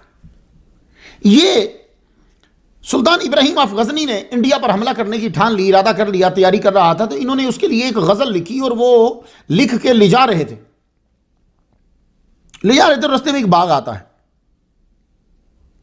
बाग से जब गुजर रहे थे तो बाग के अंदर एक दीवाना बैठा हुआ था, लाइखोर। उस दीवाने ने एक कलाम पढ़ा, उस कलाम का तर्जमा मैं आपको सुनाने लगा हूं। वो कलाम ठक करके लग गया। वो क्या था, उसका तर्जमा सुनिए। साकिया एक जाम लेकर आ, और यह जाम अंधे बादशाह के नाम, जो खूबसूरत गजनी छोड़कर इंडिया पे हमला करने जा रहा है। और ऐसा किया एक और जाम लेकर आ, ऐसा किया एक और जाम लेकर आ। यह जाम किसके नाम? यह जाम सनाई के नाम, जो अक्लमंद होकर बेवकूफ की तारीफ करता है। और यह जुमला था उसका। यह छोड़िए, आपके लिए हो सकता है यह कुछ भी ना हो, बाज बंदे तो वो हैं उनके लिए गालियां भी कुछ नहीं होती। तो साहिब ज़ौक़ नफीस लोग जो हैं, एक बात खटक गई, दरबार जाने के बजाय वापस पलट आए। शहजादा उसकी छोड़ दिया, रिश्ता का इनकार कर दिया, दरबार की नौकरी से इस्तीफा दे दिया। उस दौर के मशहूर सूफी हजरत शेख यूसुफ हमदानी रहमतुल्लाह अलैह की खानकाह में चले गए, सब कुछ छोड़ दिया और उनके साथ फिर वहां से मक्का और मदीना की राह ली आपने। और ऐसी सूफियाना शायरी कह दी आपने कि खुद लिख कर चले गए कि मेरे जैसी शायरी मुझसे पहले किसी ने नहीं की तसव्वुफाना रंग में। और फिर ऐसी शायरी की कि मौलाना रूम ने उनको शायरी और मसनवी में अपना पेशवा तस्लीम किया और उसका इजहार भी कर दिया। अतार रूह बूद व सनाई दो चश्मे हो। अतार फरीदुद्दीन अतार रूह है और सनाई उसकी दो आंखें। यह हकीम सनाई माज पे सनाई व अतार आमदेम। मैं जो हूं वो सनाई और फरीदुद्दीन अतार रहमतुल्लाह के बाद आया। और आपने सच्चाइयों का बाग हदीकतुल हकीकत, ये मास्टरपीस है जो आपने लिखा, इसको पढ़ लीजिएगा। कभी मौका मिला तो इंशाल्लाह हम भी डिस्कस करेंगे। अल्लामा इकबाल रहमतुल्लाह अलैह हकीम सनाई रहमतुल्लाह अलैह की कब्र पर गए और ज़ारो कितार जो है वो रोए और अर्ज़ की अताकुन शोर रूमी सोज़ खुसरो अताकुन सिद्क़ अखलास सनाई। यानी ये दुआ मांग रहे हैं कि हकीम सनाई रहमतुल्लाह अलैह के अंदर जो सिद्क़ और अखलास था, या परवरदिगार आलम वो मुझे अता कर।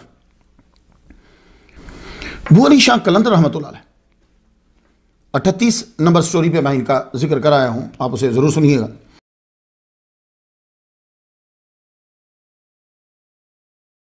मैं इसलिए नंबर बयान कर देता हूं कि कुछ लोग नए हैं तो उन्हें मालूम हो जाए कि कौन सा टॉपिक किस स्टोरी के ऊपर है।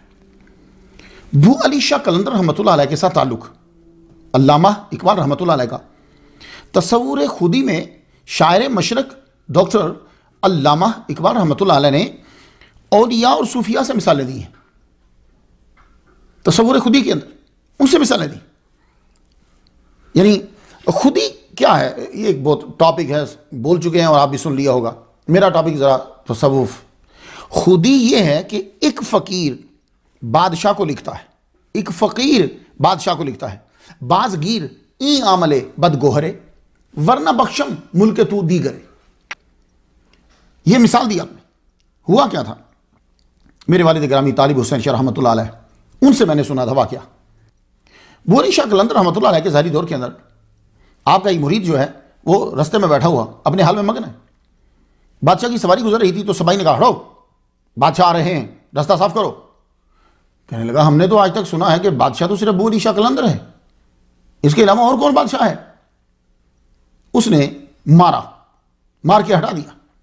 तो वो मुरीद सीधा बू अली शाह कलंदर रहमतुल्लाह अलैह के दरबार पे पहुंचा। आपके पास आया तो आगे कहने लगा पीर जी हम तो ये समझते हैं कि बादशाह आप हैं, ये और कौन बादशाह है कि जिसके सिपाही ने हमें मारा है। तो उस वक्त फिर आपने लिखा बासगीर ई आमले बदगोहरे वरना बख्श मुल्क तू दी करे। इस ना समझ मुलाजम को रोको जो हमारे मुरीदों को तंग कर रहा है, वरना तुम्हारा मुल्क छीन कर हम किसी और को दे देंगे। अल्लाह अकबर जल्ला शाह। तो अल्लामा इकबाल रहमतुल्लाह अलैह ने इनके बारे में भी नजराना अकीदत पेश किया है। अल्लामा इकबाल रहमतुल्लाह अलैह ख्वाजा मोइनुद्दीन अजमेरी चिश्ती रहमतुल्लाह अलैह से बहुत अकीदत रखते थे। उन्हें शायर मशरक, उन्हें पीर संजर कहकर पुकारा करते थे। बड़ी आरजू थी कि उनके आस्थाना पर जो है वो हाजिरी दें।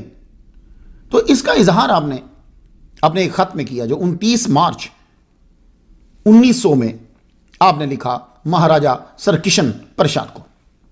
क्या लिखते हैं, कहते हैं कि हज़रत ख्वाजा निज़ामुद्दीन औलिया रहमतुल्लाह अलैह के दरबार पर 2 दफ़ा हाजिरी दे चुका हूं, मगर अफसोस रहेगा कि पीर संजर के दरबार पर हाजिर ना हो सका।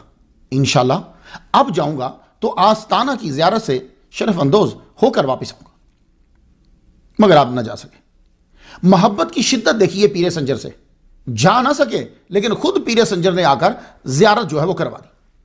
जब अकीदत आदमी की मजबूत होती है तो ये औलिया कराम जो हैं खुद तशरीफ ले आते हैं। अब वाक़या का रावी जो है वो मियाँ अली बख्श है, जो उनका ख़ास मुरीद, ये 1960 में इनका इंतकाल हुआ है। फिर उसके बाद अब अगर एक वाक़या को बहुत से जदीद सिका स्कॉलर्स बयान कर दें बाद में आने वाले, तो वो वाक़या मजबूत हो जाता है।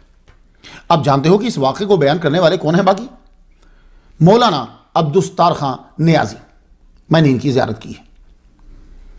अलहमरा हाल नंबर 1 लाहौर में उन्होंने अपनी तकरीर के दौरान यह वाक़या सुनाया।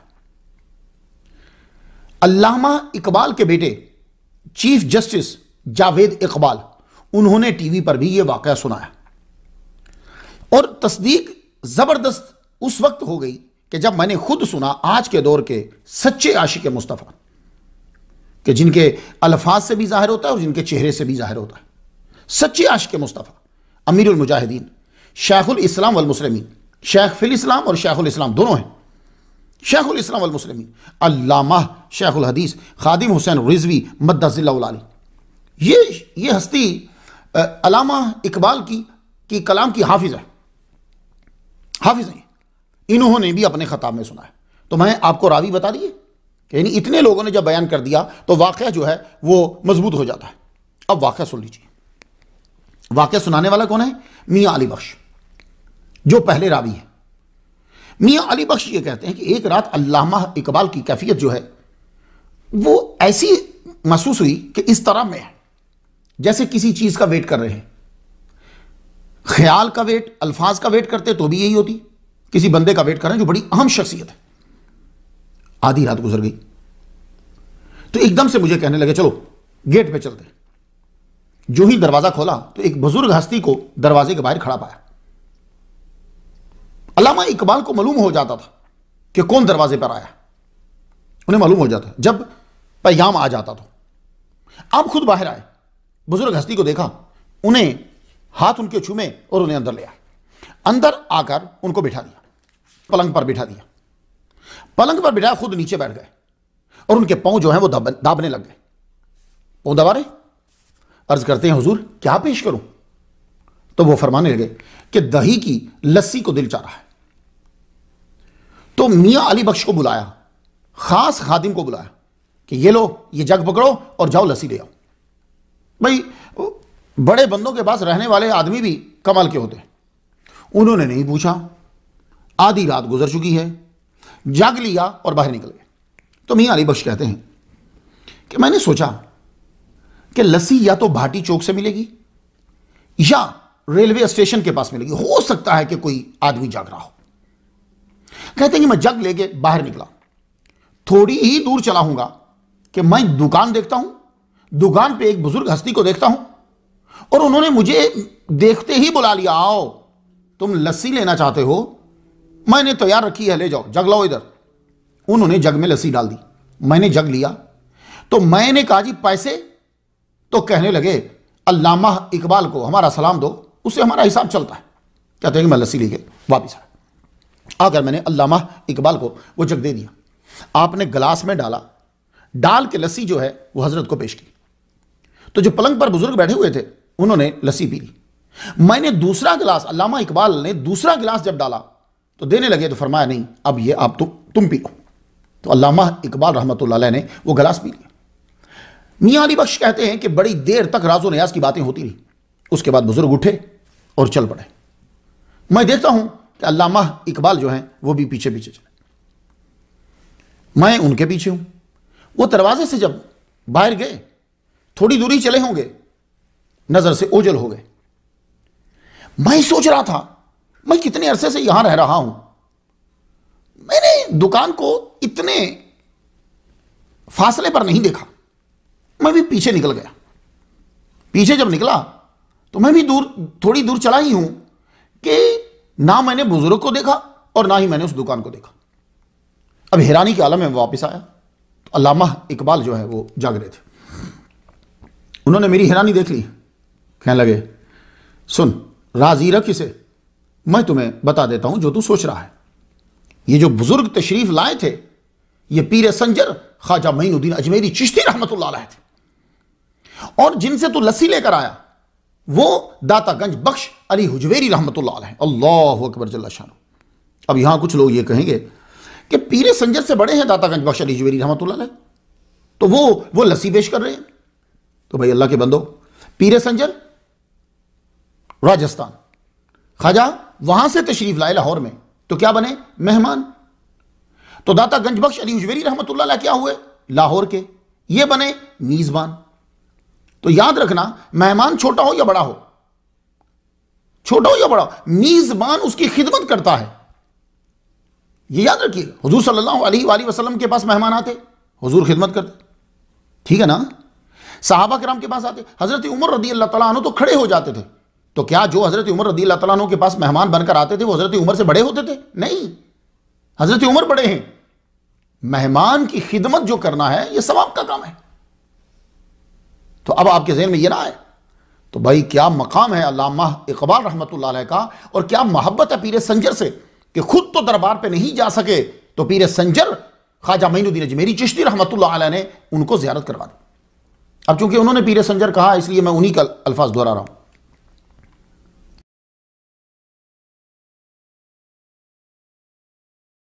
तो दाता गंज अली अजमेरी रहमतुल्लाह अलैह उन्होंने लस्सी पेश की और वही लस्सी अल्लामा इकबाल रहमतुल्लाह अलैह ने भी पी।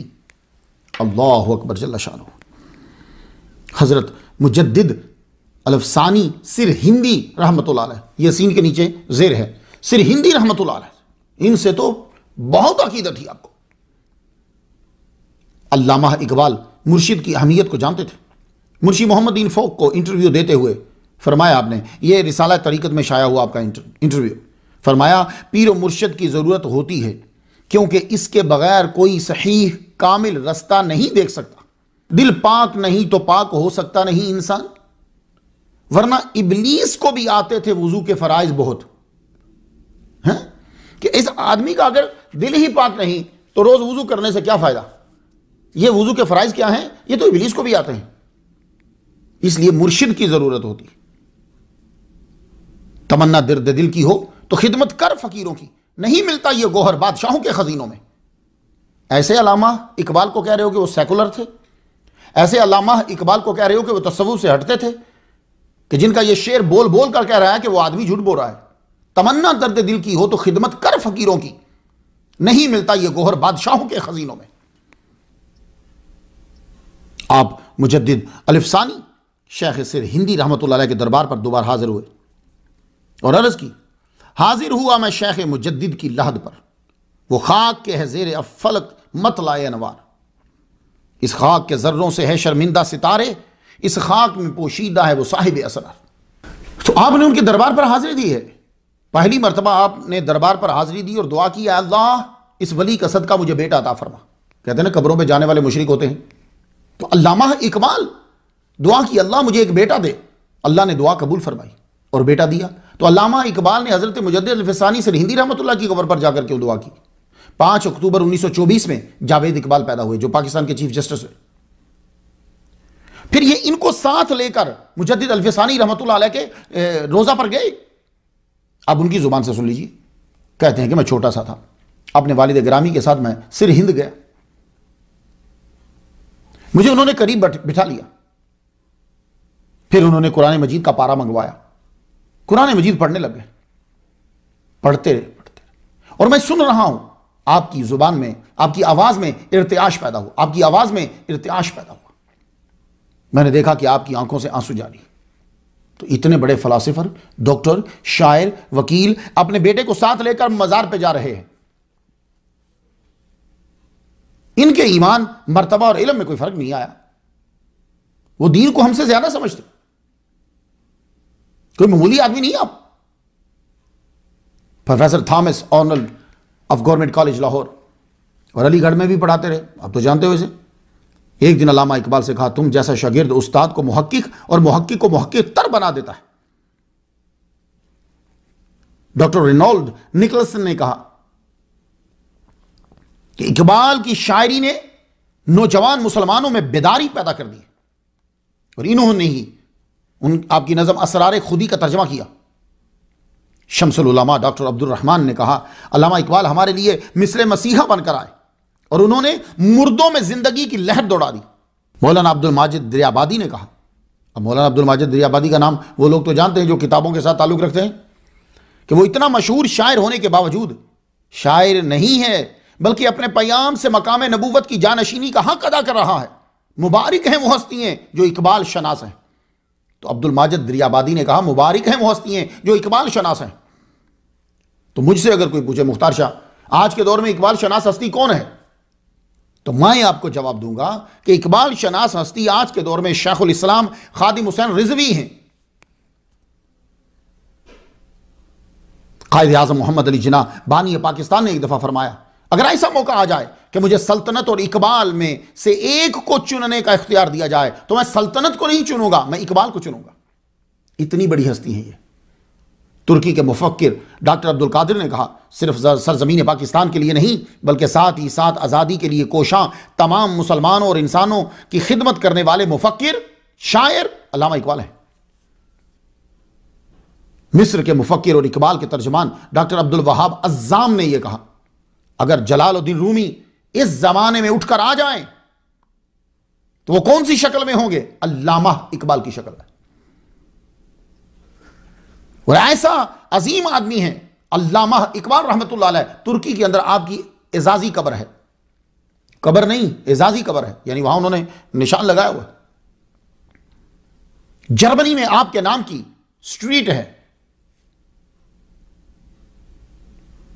तो ये शख्स जो है इतना बड़ा, इसे कोई महसूस नहीं हो रहा, इसे फील नहीं हो रहा कि मैं बातिल काम कर रहा हूं, कि जिसकी इस्लाम में इतनी गहरी नजर है, वो अपने बेटे को लेके जाते हैं और वहां बैठकर कुरान पढ़ते हैं। अल्लामा इकबाल हजरत ताजुद्दीन नागपुरी रहमतुल्लाह अलैह से भी बड़ी अकीदत रखते थे।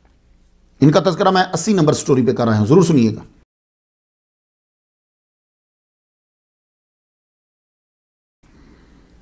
11 अक्टूबर 1921 के मकतूब महाराजा सर किशन प्रसाद को लिखा कि नागपुर में एक बुजुर्ग हैं, मौलाना ताजुद्दीन नाम है उनका। आपने कभी उनका नाम सुना या उनकी ज़ियारत की है? मैंने हकीम अजमल खान से उनकी तारीफ सुनी, उनकी खिदमत में हाजिर होने का इरादा रखता हूं। ताजुद्दीन नागपुरी रहमतुल्लाह अलैह से ना मिल सके, लेकिन रूहानी राब्ता जो है वो आपका हो गया। 3 फरवरी 1922 के खत में लिखते हैं, मौलाना ताजुद्दीन नागपुरी की खिदमत में हाजिर ना हो सका, अलबत्ता पैगाम मुराकबा के जरिए से भेजा है, मुराकबे के जरिए से भेजा है। तो अल्लामा इकबाल इस कदर औलिया से मोहब्बत रखते थे कि अगर ये वहां पहुंच नहीं पाते थे तो औलिया उन पर करम कर देते थे कि ज़ियारत करवा देते। दातागंज बख्श अली हुजवेरी रहमतुल्लाह अलैह के तो आप दीवाने थे। इनका भी मैं जिक्र स्टोरी नंबर 62 पे कराया।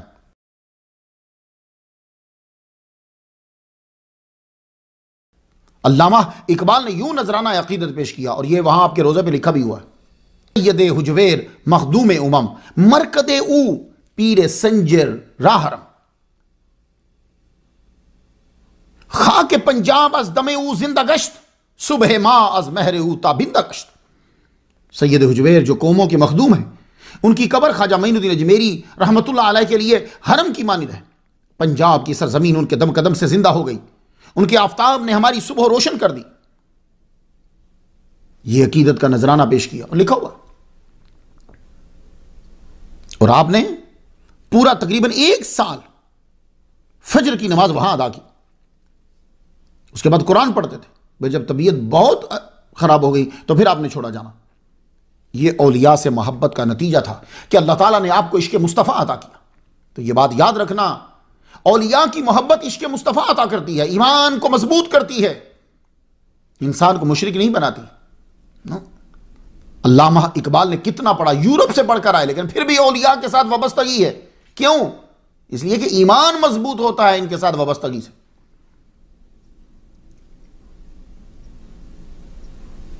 अगर किसी जैली डॉक्टर से दवाई लेने के बाद आप मजीद बीमार हो गए हो तो इसका मुराद यह नहीं है कि सारा तिब का शोबा जो है वो गलत है। आपकी अप्रोच गलत हुई।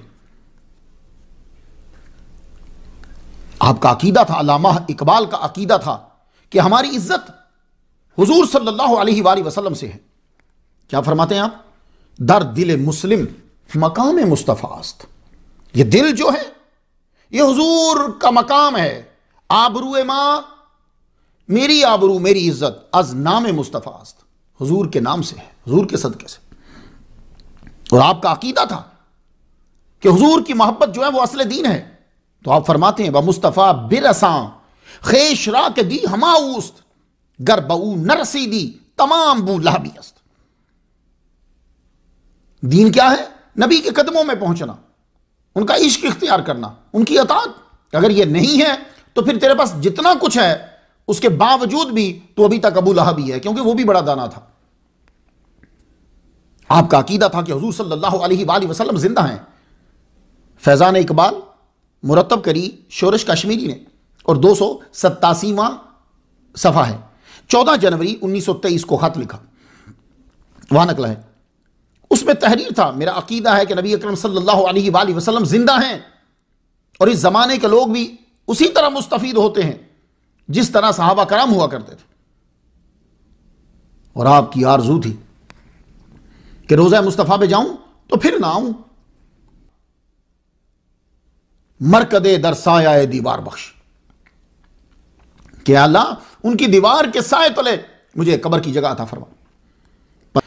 15वीं सदी के रूहानी मुजद्दिद इमाम अहमद रजा खां बरेलवी रहमतुल्लाह अलैह का ही अकीदा अल्लामा इकबाल ने अपनाया।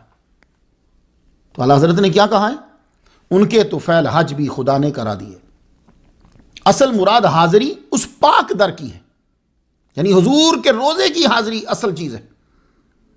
तो अल्लामा इकबाल ने अरमगाने हिजाज में क्या कहा है, हिजाज का जो गिफ्ट है उसमें क्या कहा आपने, दरां दरिया के ऊरा साहिल नेस्त, दलील आशिका गैर अस दिले नेस्त, तू फरमूदी राह बतहा गिरफ्ते वगरना जुज तुम्हारा मंजले नेस्त। सेम तर्जमा उसका। सर अकबर हैदरी के नाम खत लिखा आपने, खतूत इकबाल, सफ़ा इसका 278 है। 13 जून 1937 को लिखा कि मेरा हर बाल हुजूर सल्लल्लाहु अलैहि वसल्लम की ihसान मंदी के जज्बात से लबरेज है, हर बाल, और मेरी रूह भी आपके नूर की तालिब है जो सिर्फ आपके मज़ार अक़दस पर ही मुमकिन है कि वहां से मैं फैज़ लूं। और अगर खुदा ने मुझे तौफीक बख्शी तो मेरा हज इजहार तशक्कुर की एक शक्ल होगी। अल्लाह अकबर जल्ला शानो।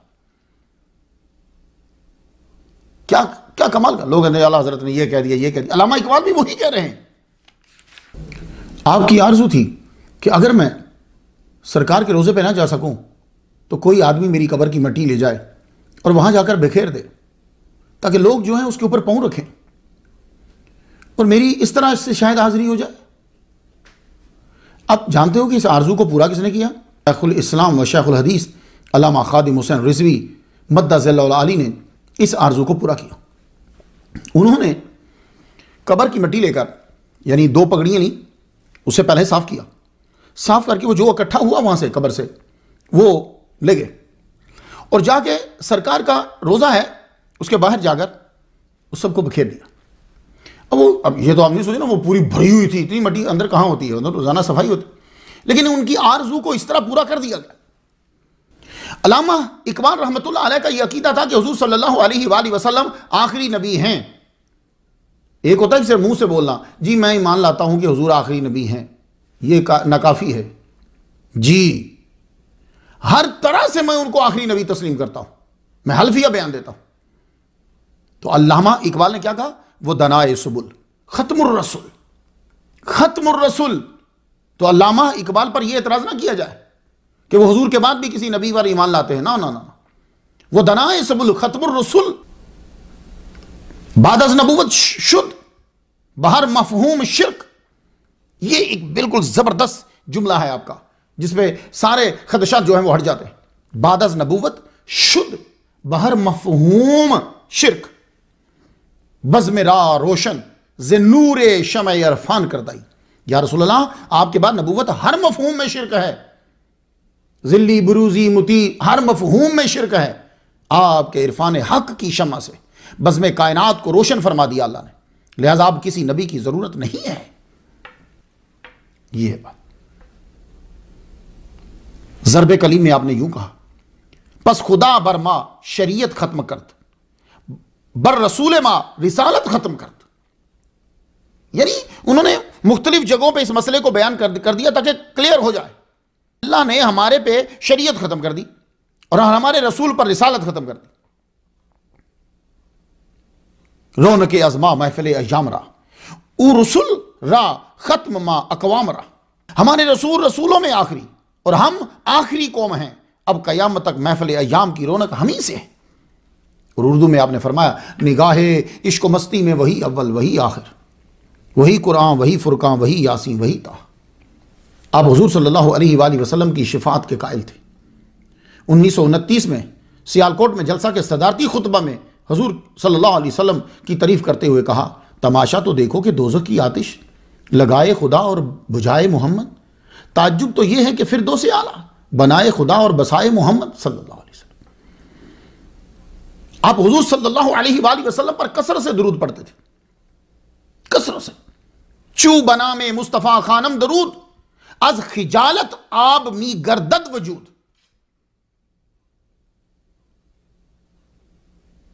हुजूर सल्लल्लाहु अलैहि वसल्लम का जब जिक्र आ जाता, खुद जिक्र सुनते या जिक्र करते, आपकी आंखों से आंसू निकलने लग जाते। किसी ने एक रोज आपकी महफिल में पढ़ दिया, वो नबियों में रहमत लकब पाने वाले, बस फिर क्या था, आंखों से आंसू की झड़ी लगी। डॉक्टर फरमान फतेहपुरी ने सही कहा, अल्लामा इकबाल के फिक्र फन का नुक्ता आगाज भी रिसालत है और नुक्ता इर्तिका व इत्माम भी रिसालत है। प्रोफेसर डॉक्टर अमानत वाडिया कॉलेज पूना भारत, उन्होंने कहा कि अल्लामा इकबाल की शायरी दरअसल रसूल करीम के उस्वा हसना की आईनादार है, जो मंतकियाना, हकीमाना, अदीबाना और शेरी दिल आवेजियों के साथ नगमा हयात बनकर जिंदगी का पैगाम जो है वो पहुंचा रही है। हुजूर सल्लल्लाहु अलैहि वसल्लम के बारे में आपका अकीदा था कि उनसे जो मोहब्बत करता है वो मोहब्बत गम से आजाद कर देती है। अज गमे इमरोज फरदा रस्ताएं बाकसे अहदे मोहब्बत बस्ताएं। हम हाल और मुस्तकबिल के गम से निजात पाए हुए हैं। क्यों? इसलिए कि हमने मोहम्मद सल्लल्लाहु अलैहि वसल्लम से मोहब्बत का अहद बांधा हुआ है। तो जब उनसे मोहब्बत का अहद बांध लिया है तो गम से बरी हो गए। ए ज़हूर तू शबाब जिंदगी जलवात ताबीर ख्वाब जिंदगी, ए ज़मी अज बार गाहत अर्जुमंद असमान अज बोसा बामत बुलंद। अल्लाह अकबर। आपका अकीदा था कि जो हुजूर कामिल, आपका अकीदा था कि जो हुजूर का कामिल मुहिब्बो मुती हो जाता है फिर सब कुछ उसी का हो जाता है। यह अल्लामा इकबाल का पैगाम है कि मोहम्मद से वफा तूने तो हम तेरे हैं। ये जहां चीज है क्या, लोहो कलम तेरे हैं। यानी गोया के पैगाम ये पुचा रहे हैं कि जब तुम मोहम्मद मुस्तफ़ा सल्लल्लाहु अलैहि वसल्लम के वफादार बन जाओगे, सही मुती बन जाओगे, तो तू इस दुनिया के हासिल करने में लगा हुआ है। ये दुनिया तो कुछ भी नहीं है। हम लोह, वो जिसके ऊपर सारी दुनिया का निजाम लिखा हुआ है वो, और कलम जो उस पर लिखती है वो तुम्हें दे देंगे। तू हमारे नबी का बन तो सही। अल्लाह अकबर। ये परवाह सिर्फ अल्लामा इकबाल की ही हो सकती है कि वो शेरों में ढाल दे। आपका अकीदा था हुजूर सल्लल्लाहु अलैहि वसल्लम की सच्ची और सुच्ची अताअत आपको वली कामिल बनाती है और आखिरत में निजात दिलाती है, दीन की असल है। फिर अल्लाह ताला की नवाज़िशात उस पर होने लग जाती। हज़रत मियाँ मीर रहमतुल्लाह अलैह, इनकी स्टोरी मैं 55 नंबर पे बयान कराया हूँ। आपने असरार खुदी के अंदर इनका जिक्र किया है। आप इनकी कब्र पे जाते हैं और क्या खूबसूरत नजराना पेश किया है, समात कीजिए। हजरत शेख मियाँ मीर वली हर खफी अज नूर जां उजली बर तरीके मुस्तफ़ा मोहकम पे नगमा इश्को मोहब्बत राने तुरबतश ईमान खाक शहर मां मशअले नूर हिदायत बहर मां। हजरत मियाँ मीर अल्लाह के खास और बरगजीदा बंदे थे, सूफी थे। आप रसूलुल्लाह सल्लल्लाहु अलैहि वसल्लम की सुन्नत पर मजबूती से कायम थे। यह है चीज जो मैं आपको बताना चाहता हूं कि औलिया कराम हुजूर सल्लल्लाहु अलैहि वसल्लम के ताबे फरमान होते हैं। और वही अल्लामा इकबाल ने कहा कि ये हजरत मियाँ मीर को जो मर्तबा मिला है, आप हुजूर सल्लल्लाहु अलैहि वसल्लम की सुन्नत पर मजबूती से कायम थे। आप बांसुरी की मिसाल थे जिससे इश्क व मोहब्बत के नगमे जो हैं वो निकलते। आपका मज़ार हमारे शहर की खाक के लिए ईमान का सरमाया है और हमारे लिए नूर हिदायत की शमा है।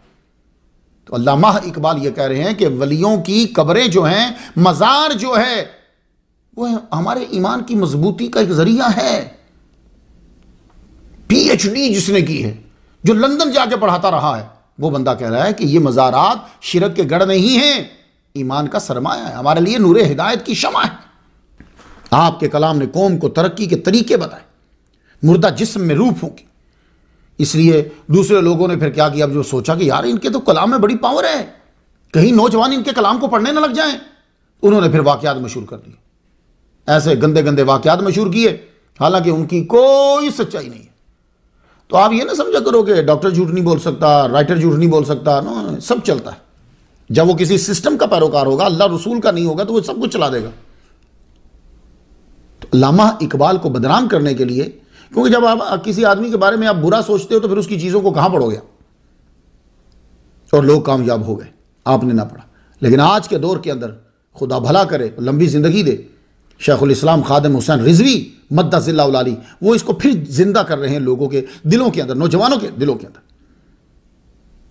दीन क्या है? हर आदमी सवाल करता है, तकरीरें करता है, दीन क्या है? अल्लामा इकबाल से पूछोगे दीन क्या है? दीन सरापा सोख्तन अंदर तलब, इंतहाश इश्क व आगाजश अदब। दीन इस चीज का नाम है कि अल्लाह की जुस्तजू में तेरा अंदर जले, उसकी जुस्तजू में तेरा अंदर जले, तड़पे, तू खुद को पुरसोज बनाए। दीन की इंतहा इश्क है और आगाज उसका अदब है। दोनों ही हम में नहीं है और हम मुसलमान हैं। ना अदब हमारे अंदर रहा, ना इश्क हमारे अंदर रहा। फूल की आबरू उसके रंग और खुशबू की वजह से, तो इंसान की आबरू अदब की वजह से। तो अगर अदब नहीं है, वो बेअदब है, तो फिर ऐसे है जैसे बेरंगो बू और बेआबरू होता है। नौजवान राचू बीनम बेअदब, रोजे मन तारीख मी गर्दत जुशब। जब किसी नौजवान को मैं बेअदब देखता हूं तो मेरा दिन जो है वो रात की तरह तारीख हो जाता है। ताब तब दर सीनाए अफजा याद मरा, ताब तब दर सीनाए अफजा याद मरा, यादे अहदे मुस्तफ़ा आयत मरा। मेरा सीना जलने लगता है और मुझे हुजूर सल्लल्लाहु अलैहि वसल्लम के ज़ाहिरी दौर के अंदर जो सहाबा कराम का अदब है, मुझे वो याद आ जाता है। रमूज़ बेखुदी में नौजवानों से ये कहा, इल्म गैर आमोख्ती अंदोख्ती, रुए खेश अज गाजाश अफरोख्ती, अर्जुमंदी अज शियारश मी बरी, मन नदानम तू या दीगरी, बर जुबानत गुफ्तगूहा मुस्तार, दर दिले तू आरजूहा मुस्तार। ऐ मुसलमान, तूने गैरों का इल्म पढ़ा, उसको जखीरा किया, उसकी सुर्खी से चेहरा चमकाया, गैर ही के तौर तरीकों को अपने लिए बायसे इज्जत समझता है तू। मैं नहीं जानता कि तू मुसलमान ही है या कोई और है। तेरी गुफ्तगुएं और तेरे दिल की आरजुएं सब उनकी हैं। दुनिया पे राज करने के असूल आपने बताए कौमों को, ये सब के लिए जो अपनाएगा वो बन जाएगा। कि अपने मुल्क में और तेरे अंदर ये चीजें नाफिज हों। सबक फिर पढ़, सदाकत का, अदालत का, शुजाअत का। लिया जाएगा तुझसे काम दुनिया की इमामत का। यानी ये तीन चीजें तेरे अंदर होंगी तो तू दुनिया का लीडर बन सकता है। तेरे अंदर सच्चाई हो, तेरे अंदर इंसाफ हो और तेरे अंदर बहादुरी हो, फिर दुनिया पे तेरा राज होगा। ये अक्सर लोग सुने, मैं पाकिस्तान में भी सुनता हूँ, यार फलां मुल्क की सकाफती जलगार ने हमारा भट्ठा बिठा दिया, हमारे बच्चों को खराब कर दिया। अल्लामा इकबाल से हम पूछते हैं क्या ये बात सही है? फरमाने लगे नहीं, यूरोप की गुलामी पे रजामंद हुआ तू, मुझको तो गिला तुझसे है, यूरोप से नहीं। अल्लामा इकबाल क्या कह रहे हैं कि यूरोप की चीजों को तूने अपनाया है, तू राजी हो गया अपनाने में, मुझको तुझसे गिला है, मुझे यूरोप से कोई गिला नहीं है। क्या मतलब? यानी दूसरे लोगों को अगर तुम पर असर हो रहा है, उनकी सकाफत तुम पर आ रही है, तो मुझे उनसे गिला नहीं, तुझसे गिला। तूने क्यों अपनाया? जब वो अपनी चीज को नहीं छोड़ रहे तो तू क्यों छेड़ रहा?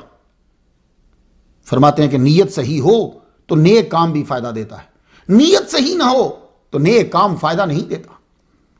आप फरमाते हैं अल्लाह से करे दूर तो तालीम भी फितना, अमलाक भी, औलाद भी, जागीर भी फितना, ना हक के लिए उठे तो शमशीर भी फितना, शमशीर ही क्या नाराए तकबीर भी फितना। तो जिसमें नीयत ठीक नहीं है, तुम अल्लाह के लिए काम नहीं कर रहे, तुम्हें अल्लाह की तरफ वो चीज नहीं ला रही, तो वो फितना है, आजमाइश। इन्नमा अम्वालुकुम व औलादुकुम फितना। ये जुमला बड़ा जबरदस्त है कि शमशीर ही क्या नाराए तकबीर भी फितना है, फिर क्योंकि तेरी नीयत ठीक नहीं है। असल इस्लाम क्या है? तो आप फरमाते हैं खिरत ने कह भी दिया ला इलाहा, तो क्या है असल? दिलो निगाह मुसलमान नहीं तो कुछ भी नहीं। ला इलाहा इल्लल्लाह, ला इलाहा इल्लल्लाह, ला इलाहा इल्लल्लाह पढ़ रहा है, तेरी निगाह भी मुसलमान नहीं है, हर बुरी चीज को देख रहा है, तेरा दिल भी मुसलमान नहीं है, हर बुरी चीज की आरजू कर रहा है, हर बुरी चीज सोच रहा है, तो फायदा। अमल से ज़िंदगी बनती है, जन्नत भी जहन्नम भी। ये खाकी अपनी फितरत में न नूरी है न नारी है। अमल करने के बाद पता चलता है ये जन्नती है कि जहन्नमी है। यानी सिर्फ कलमा पढ़ना ही काफ़ी नहीं, अमल करना भी ज़रूरी। फरमाते हैं हुस्न करदार से नूरे मुजस्सम हो जा। अपना करदार इतना हाई स्टैंडर्ड का कर ले, तेरा करैक्टर इतना पाकीज़ा और आला हो जाए कि इब्लीस भी तुझे देखे तो मुसलमान हो जाए, कि शैतान भी तेरे किरदार को देखकर कलमा पढ़ ले। ऐसा हाई होना चाहिए किरदार। तेरी खुदी में अगर इनकलाब हो पैदा, अजब नहीं है कि ये 4 सू बदल जाए। तेरी दुआ है कि हो तेरी आरजू पूरी, मेरी दुआ है तेरी आरजू बदल जाए। क्या आरजुएं मांग रहा है? मैं तो ये दुआ कहता हूं कि तेरी आरजू ही बदल जाए। तू जो चीजें मांग रहा है वो नहीं, जो मांगनी है वो मांग। यूं तो सैयद भी हो, मिर्जा भी हो, अफगान भी हो, तुम सभी कुछ हो, बताओ तो मुसलमान भी हो। जातें तुम्हारी ठीक हैं, पर यह बताओ कि जो चीज असल थी वो हो तुम, वो नहीं हो। आपने अल्लाह से यह दुआ मांगी थी, या अल्लाह मेरा कलाम आम कर दे, जवानों को मेरी आहे सहर दे, फिर इन शाहीन बच्चों को बालो पर दे। खुदाया आरजू मेरी यही है, मेरा नूरे बसीरत आम कर दे। इंशाल्लाह आम होगा, जरूर होगा।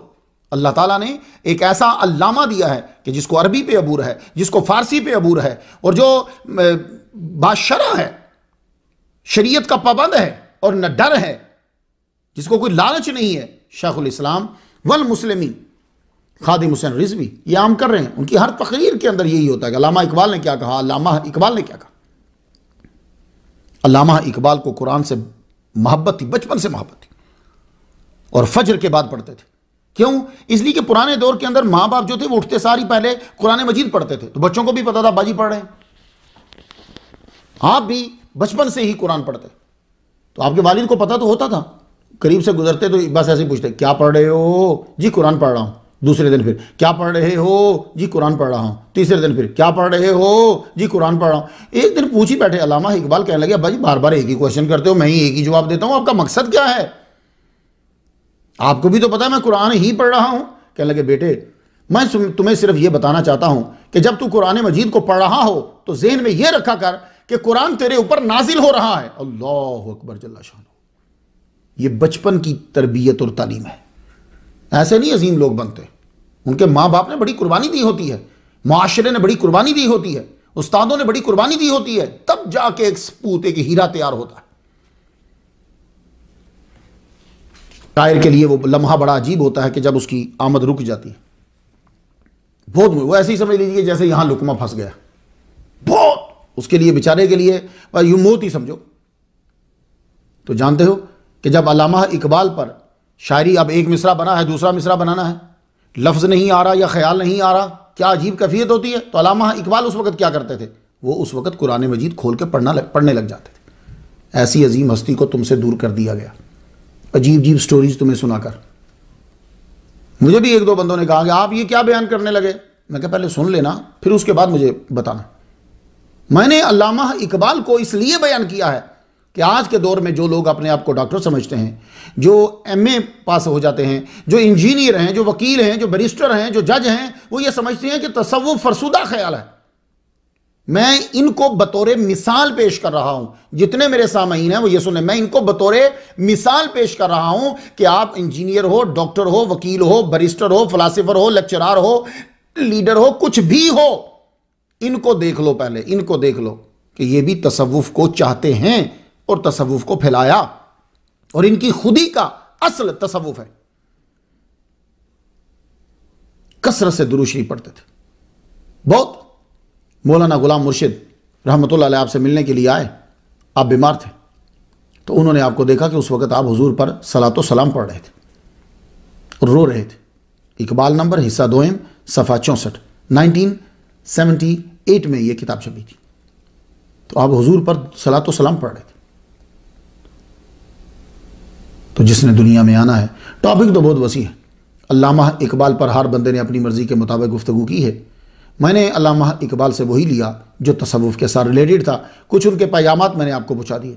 तो दुनिया में जो आता है उसने फिर जाना होता है।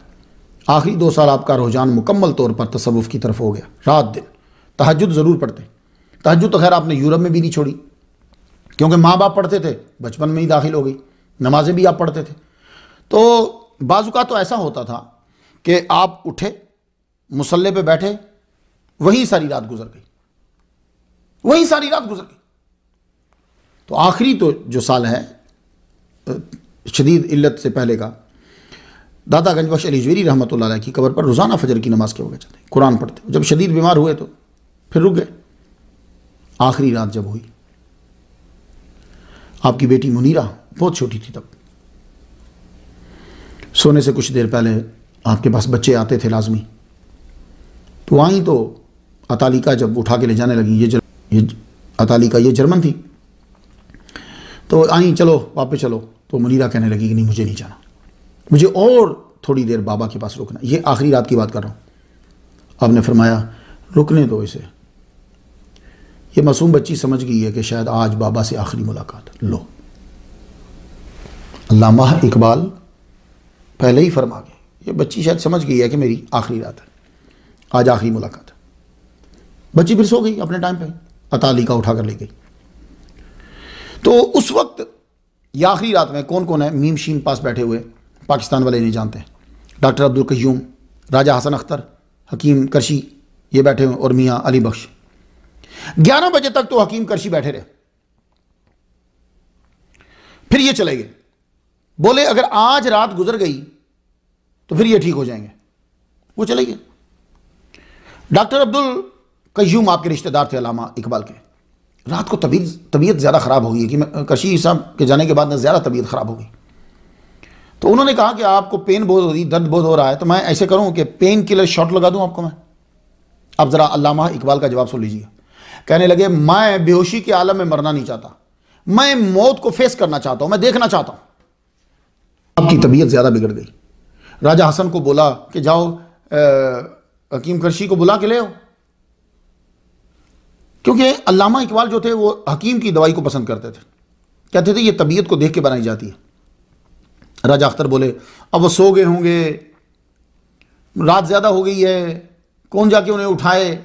उस वक्त फिर अल्लामा इकबाल ने वो मशहूर रुबाई जो है वो पढ़ी, सरूद रफ्ता बाज आयत के ना आया, खुदा जाने पहले वाला सरूर आएगा कि नहीं आएगा, नसीम अज हज्जाज आयत के ना आयत, हिजाज की तरफ से ठंडी हवा आएगी कि नहीं आएगी, यानी मुसलमान बनेगा कि नहीं बनेगा। सरामद रोजगार फ़कीर दिगर दानाए राज आयत के ना आयत। इस फ़कीर का तो वक्त आ गया है, देखते हैं मेरी तरह का कोई दनाए राज और आता है कि नहीं आता। अल्लामा इकबाल नहीं आएगा। ये सुनते ही राजा अख्तर हुसैन जो हैं उन्होंने साइकिल पकड़ा और हकीम करशी के घर की तरफ चले गए। वो बेचारे नीचे खड़े होकर कहीं आवाज़ें देते रहे, पहले तो इतना दूर घर, फिर ऊपर कोई आया नहीं, पीछे क्या हुआ। तकरीबन सब चले गए, आपके खादिम ख़ास मियाँ अली बख्श रह गए। फजर की अजान हुई तो आपने दिल पर हाथ रखा कि दर्द बहुत ज़्यादा हो रहा है। अली बख्श आगे बढ़े, आपको यूं सहारा देकर ऊपर ज़रा बुलंद किया तो यूं सीने के साथ जो है सर आपका लग गया। तो फरमाते हैं ऐ अल्लाह मकुन रुसवा हुजूर ख्वाजाए मारा, हिसाब मंज़ चश्मे ऊ निहागीर। ऐ अल्लाह मेरा हिसाब हुजूर सल्लल्लाहु अलैहि वसल्लम के सामने मत करना, उनकी नज़रों से मेरा हिसाब जो है वो पुशीदा रखना। इश्क देख रहे हो कि मैं हुजूर के सामने शर्मिंदा हो जाऊंगा।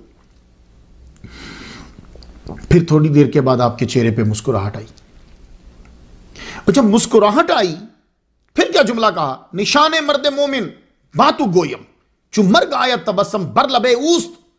तुझे मोमिन की निशानी बताऊं अली बख्श, कि मरते हुए उसके चेहरे पे मुस्कुराहट आ जाए। हाय हाय हाय।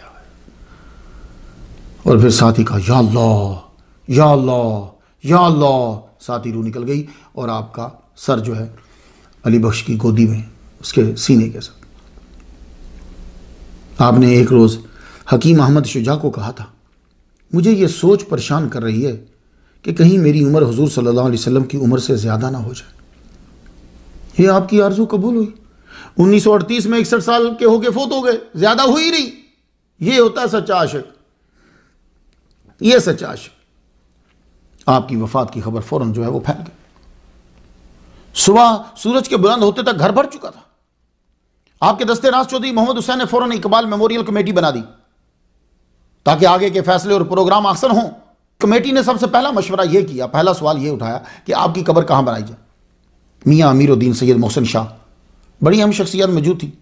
तो चौधरी मोहम्मद हुसैन ने इस्तेदलाल किया आपके कलाम से कि आपकी आरजू ये थी, मरकदे दर साया दीवार बख्श बाफलक गोयम कि आरामम नगर दीदाया गाजम इंजामम नगर को कबम रा दीदाए बेदार बख्श मरकदे दर साया दीवार बख्श बाफलक गोयम के आरामम नगर दीदाया गाजम इंजामम नगर। आपकी आरज़ू तो थी कि मैं मदीना में मरूं और मेरी जब कब्र बन जाए तो मैं फिर आसमान से कहूं, ऐ आसमान देख देख देख, ऐ आसमान देख, तूने मेरा आगाज तो देखा, मेरा इंजाम देख, मैं नबी के कदमों में हूं। तो ये मरकदे दरसाया दीवार बख्श, उनके इससे इस्तदलाल किया कि इनका मरकद मस्जिद की दीवार के साए के नीचे होना चाहिए, कि बादशाही मस्जिद जो है उसकी जो दीवार है उसके साए तले कब्र बना दी जाए। उस वक्त वज़ीर आला कौन थे? सिकंदर हयात। वो कलकत्ता कायदे आज़म के साथ मीटिंग में थे, मुस्लिम लीग का इजलास था वहाँ, पाकिस्तान अभी नहीं बना। तो तार भेजा कि हम चाहते हैं कि शाही मस्जिद के नीचे जो है साए तले इनकी कब्र बना दी जाए। तो उन्होंने कहा भाई ये जगह ठीक नहीं है। तो वज़ीर आला ने कह दिया कि जगह ठीक नहीं है, एक तारीखी जगह है, उसमें तब्दीली नहीं हो सकती, तुम इस तरह करो कि नीला गुंबद और मस्जिद के दरमियान बाहर जो है वो वहाँ दफना दो। आप कभी गए हों, वो मस्जिद है, किंग एडवर्ड कॉलेज है वो मेडिकल, तो वो बीच में एक जगह है, वहाँ दफना दो। तो कमेटी के मेंबरान ने वज़ीर आला का हुक्म मानने से इनकार कर दिया, कहा नहीं हम वहाँ नहीं दफनाएंगे, दफनाना है तो यही। फिर पता नहीं क्या जहन में आया कि फ़ौरन ये उस वक़्त, ये पाकिस्तान बनने से 9 साल पहले की बात है, गवर्नर उस वक़्त अंग्रेज़ था, क्योंकि पाकिस्तान बना नहीं है, गवर्नर था अंग्रेज़, ये गवर्नर के पास चले गए। गवर्नर ने इजाज़त दे दी कि तुम यहाँ कब्र बना सकते हो। जनाजे को फिर लंबे बांस बांधे गए, क्योंकि इतनी दुनिया आ गई थी, हर चाहता था कि मैं कंधा दूं। तो अब 4 पाए तो हों तो बंदे, तो एक ही बंदा फिर पकड़ता है ना, तो जब बांस बांध दिया जाता है फिर ज़्यादा बंदे पकड़ सकते हैं। तो जनाजा जो है, लोगों में यह फैल गया कि जनाजा शाही मस्जिद में होगा, लेकिन आपका जनाजा जो है वो गवर्नमेंट इस्लामिया कॉलेज लाहौर के ग्राउंड में हुआ। जनाजा जब पढ़ा चुके तो मालूम हुआ कि इससे ज़्यादा लोग तो बाशी मस्जिद में जमा हो गए हैं। अब फिर वहाँ से आपका जस्द अनवर जो है वो बाशी मस्जिद में ले जाया गया। वहाँ मौलाना गुलाम मुर्शिद की इमामत में जनाजा हुआ, और जनाजा वहीं जहाँ आपकी कब्र वहीं रखा रहा, क्योंकि आपके भाई और बहनों ने चेहरा देखना था। वो पहुँचे 10 बजे रात, चेहरा दिखाया गया, 11 बजे फिर आपको दफना दिया गया। दूसरे दिन एक अंग्रेज़ ने अल्लामा इकबाल के एक चाहने वाले को लाइन लिखी, वो हमको लाइन सुना देते। उसने ये कहा, तुमने हिंदुस्तान के आखिरी मुसलमान को सुपुर्द खाक कर दिया। तो उनकी कब्र पर जाकर फातिहा पढ़ी है, ज़ियारत की है, आप जहाँ हैं वहीं से पढ़ लीजिए। अल फातिहा की मोहम्मद से वफा तूने तो हम तेरे हैं, ये जहाँ चीज़ है क्या लोहो कलम तेरे हैं।